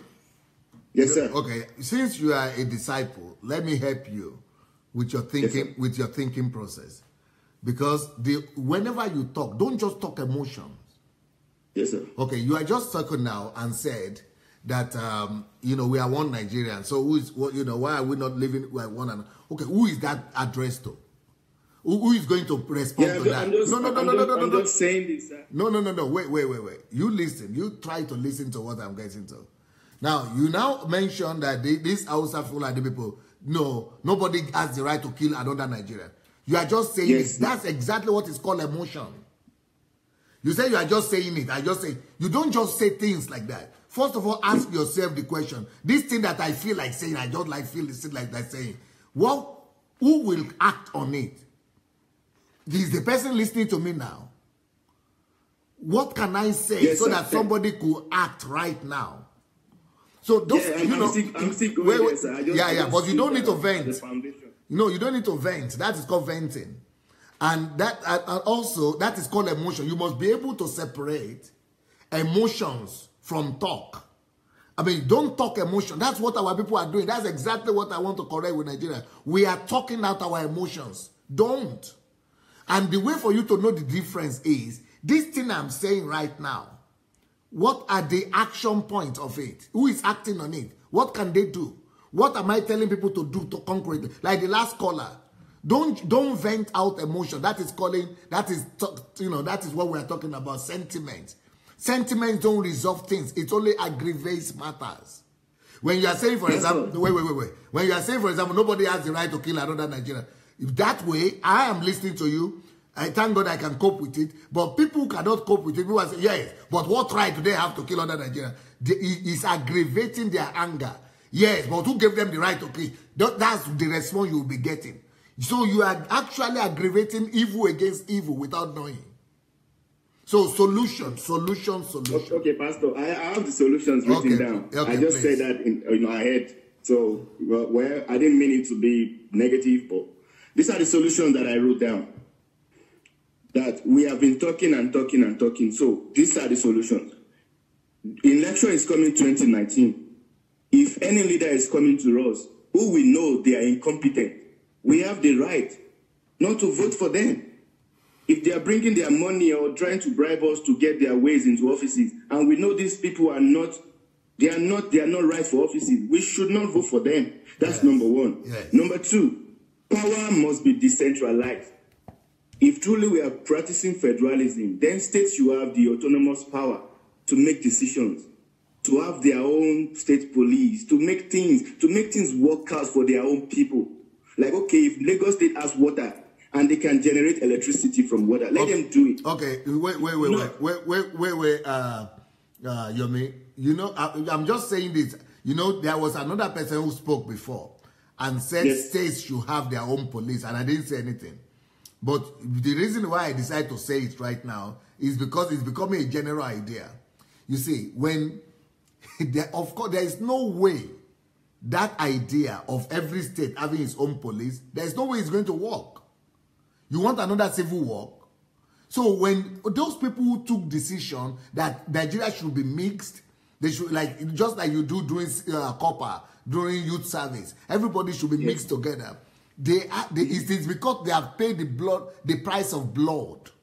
They know what it means when okay, for example, you know what led to civil war in Nigeria? It is because the Igbo governor, Ojukwu, was sent because they talk like that, exactly what you are saying, that he's from there, he's an Igbo man, he will be able to know his own people better, and he will be able to, manage the place better. But that is because he was there. That is why he had the authority to say, okay, all Igbo people come back home. If you say now that wait. If you say now that all Yoruba, all Yoruba states should have their own military or should have their own police, you are setting the ground for rebellion. No. So Pastor, somebody you have not landed. That's why I'm not correcting just you. I'm making a point for all the people thinking like that. That's why I referred you to the person who spoke about it earlier on. That there is someone who has mentioned, because it's becoming popular now, there is a reason why people don't do local police, because it's going to lead to rebellion and civil war again. That is not the way it's done. So that is why, that is not acceptable in Nigeria. But you could continue with your point. Yes. Go ahead. Let me add the contribution that I'm about to say before you come in. I was saying that each region or each state should have their own state police, but that's exactly what I wanted to say before you take it out of my mouth. That Nigeria is not matured yet for state policing. Why? Because we will use that as a force against ourselves. We'll begin to use our own police force to fight ourselves. That's exactly where I'm going. That if we want to have state policing, yes, we can, but we have not matured to that point to have state policing. So the next solution to Nigerian problem is for us to sit down and check our constitution very well. If there are things that should not be there, we should delete them and put new things and seek opinions from people and restructure our constitution. And the last solution to Nigerian problem is for us to show love more than we show religion or we show sentiment or tribes. Just like America, how many millions of tribes are in America? But everybody coexists in mutual understanding and mutual respect, even though they are not perfect, but they are still living together. So if we can do that in Nigeria too, Nigeria will be great. If I see Igbo as my brother, I served in Takum, Taraba State. Those guys are loving people, but I've seen the opposite side too. Opposite side, that they slaughter people. This is not, it's not theory, it's practical. They kill kids, they slaughter, they kill, but they are loving. They are very loving people. But the other side is, I don't know why they do those things to kill people, but I stopped there for 1 year and I'm able to come back home safe. So if we can see ourselves as one, if I don't want to harm Hausa, if I can harm Igbo and they can harm me, I should be fine. Marriage is part of the things that will help us. Let's intermarry. I marry Hausa, you marry Igbo, you marry Yoruba. Let's come together and see ourselves as one. That is the only best solution that will help Nigeria to move forward. I submit. Thank you, sir. Thank you so very much. You see, I'm sure there are so many people who want to call, but our time is over today. I will have to I will be continuing tomorrow, but on another topic. But thank you so very much. Peace.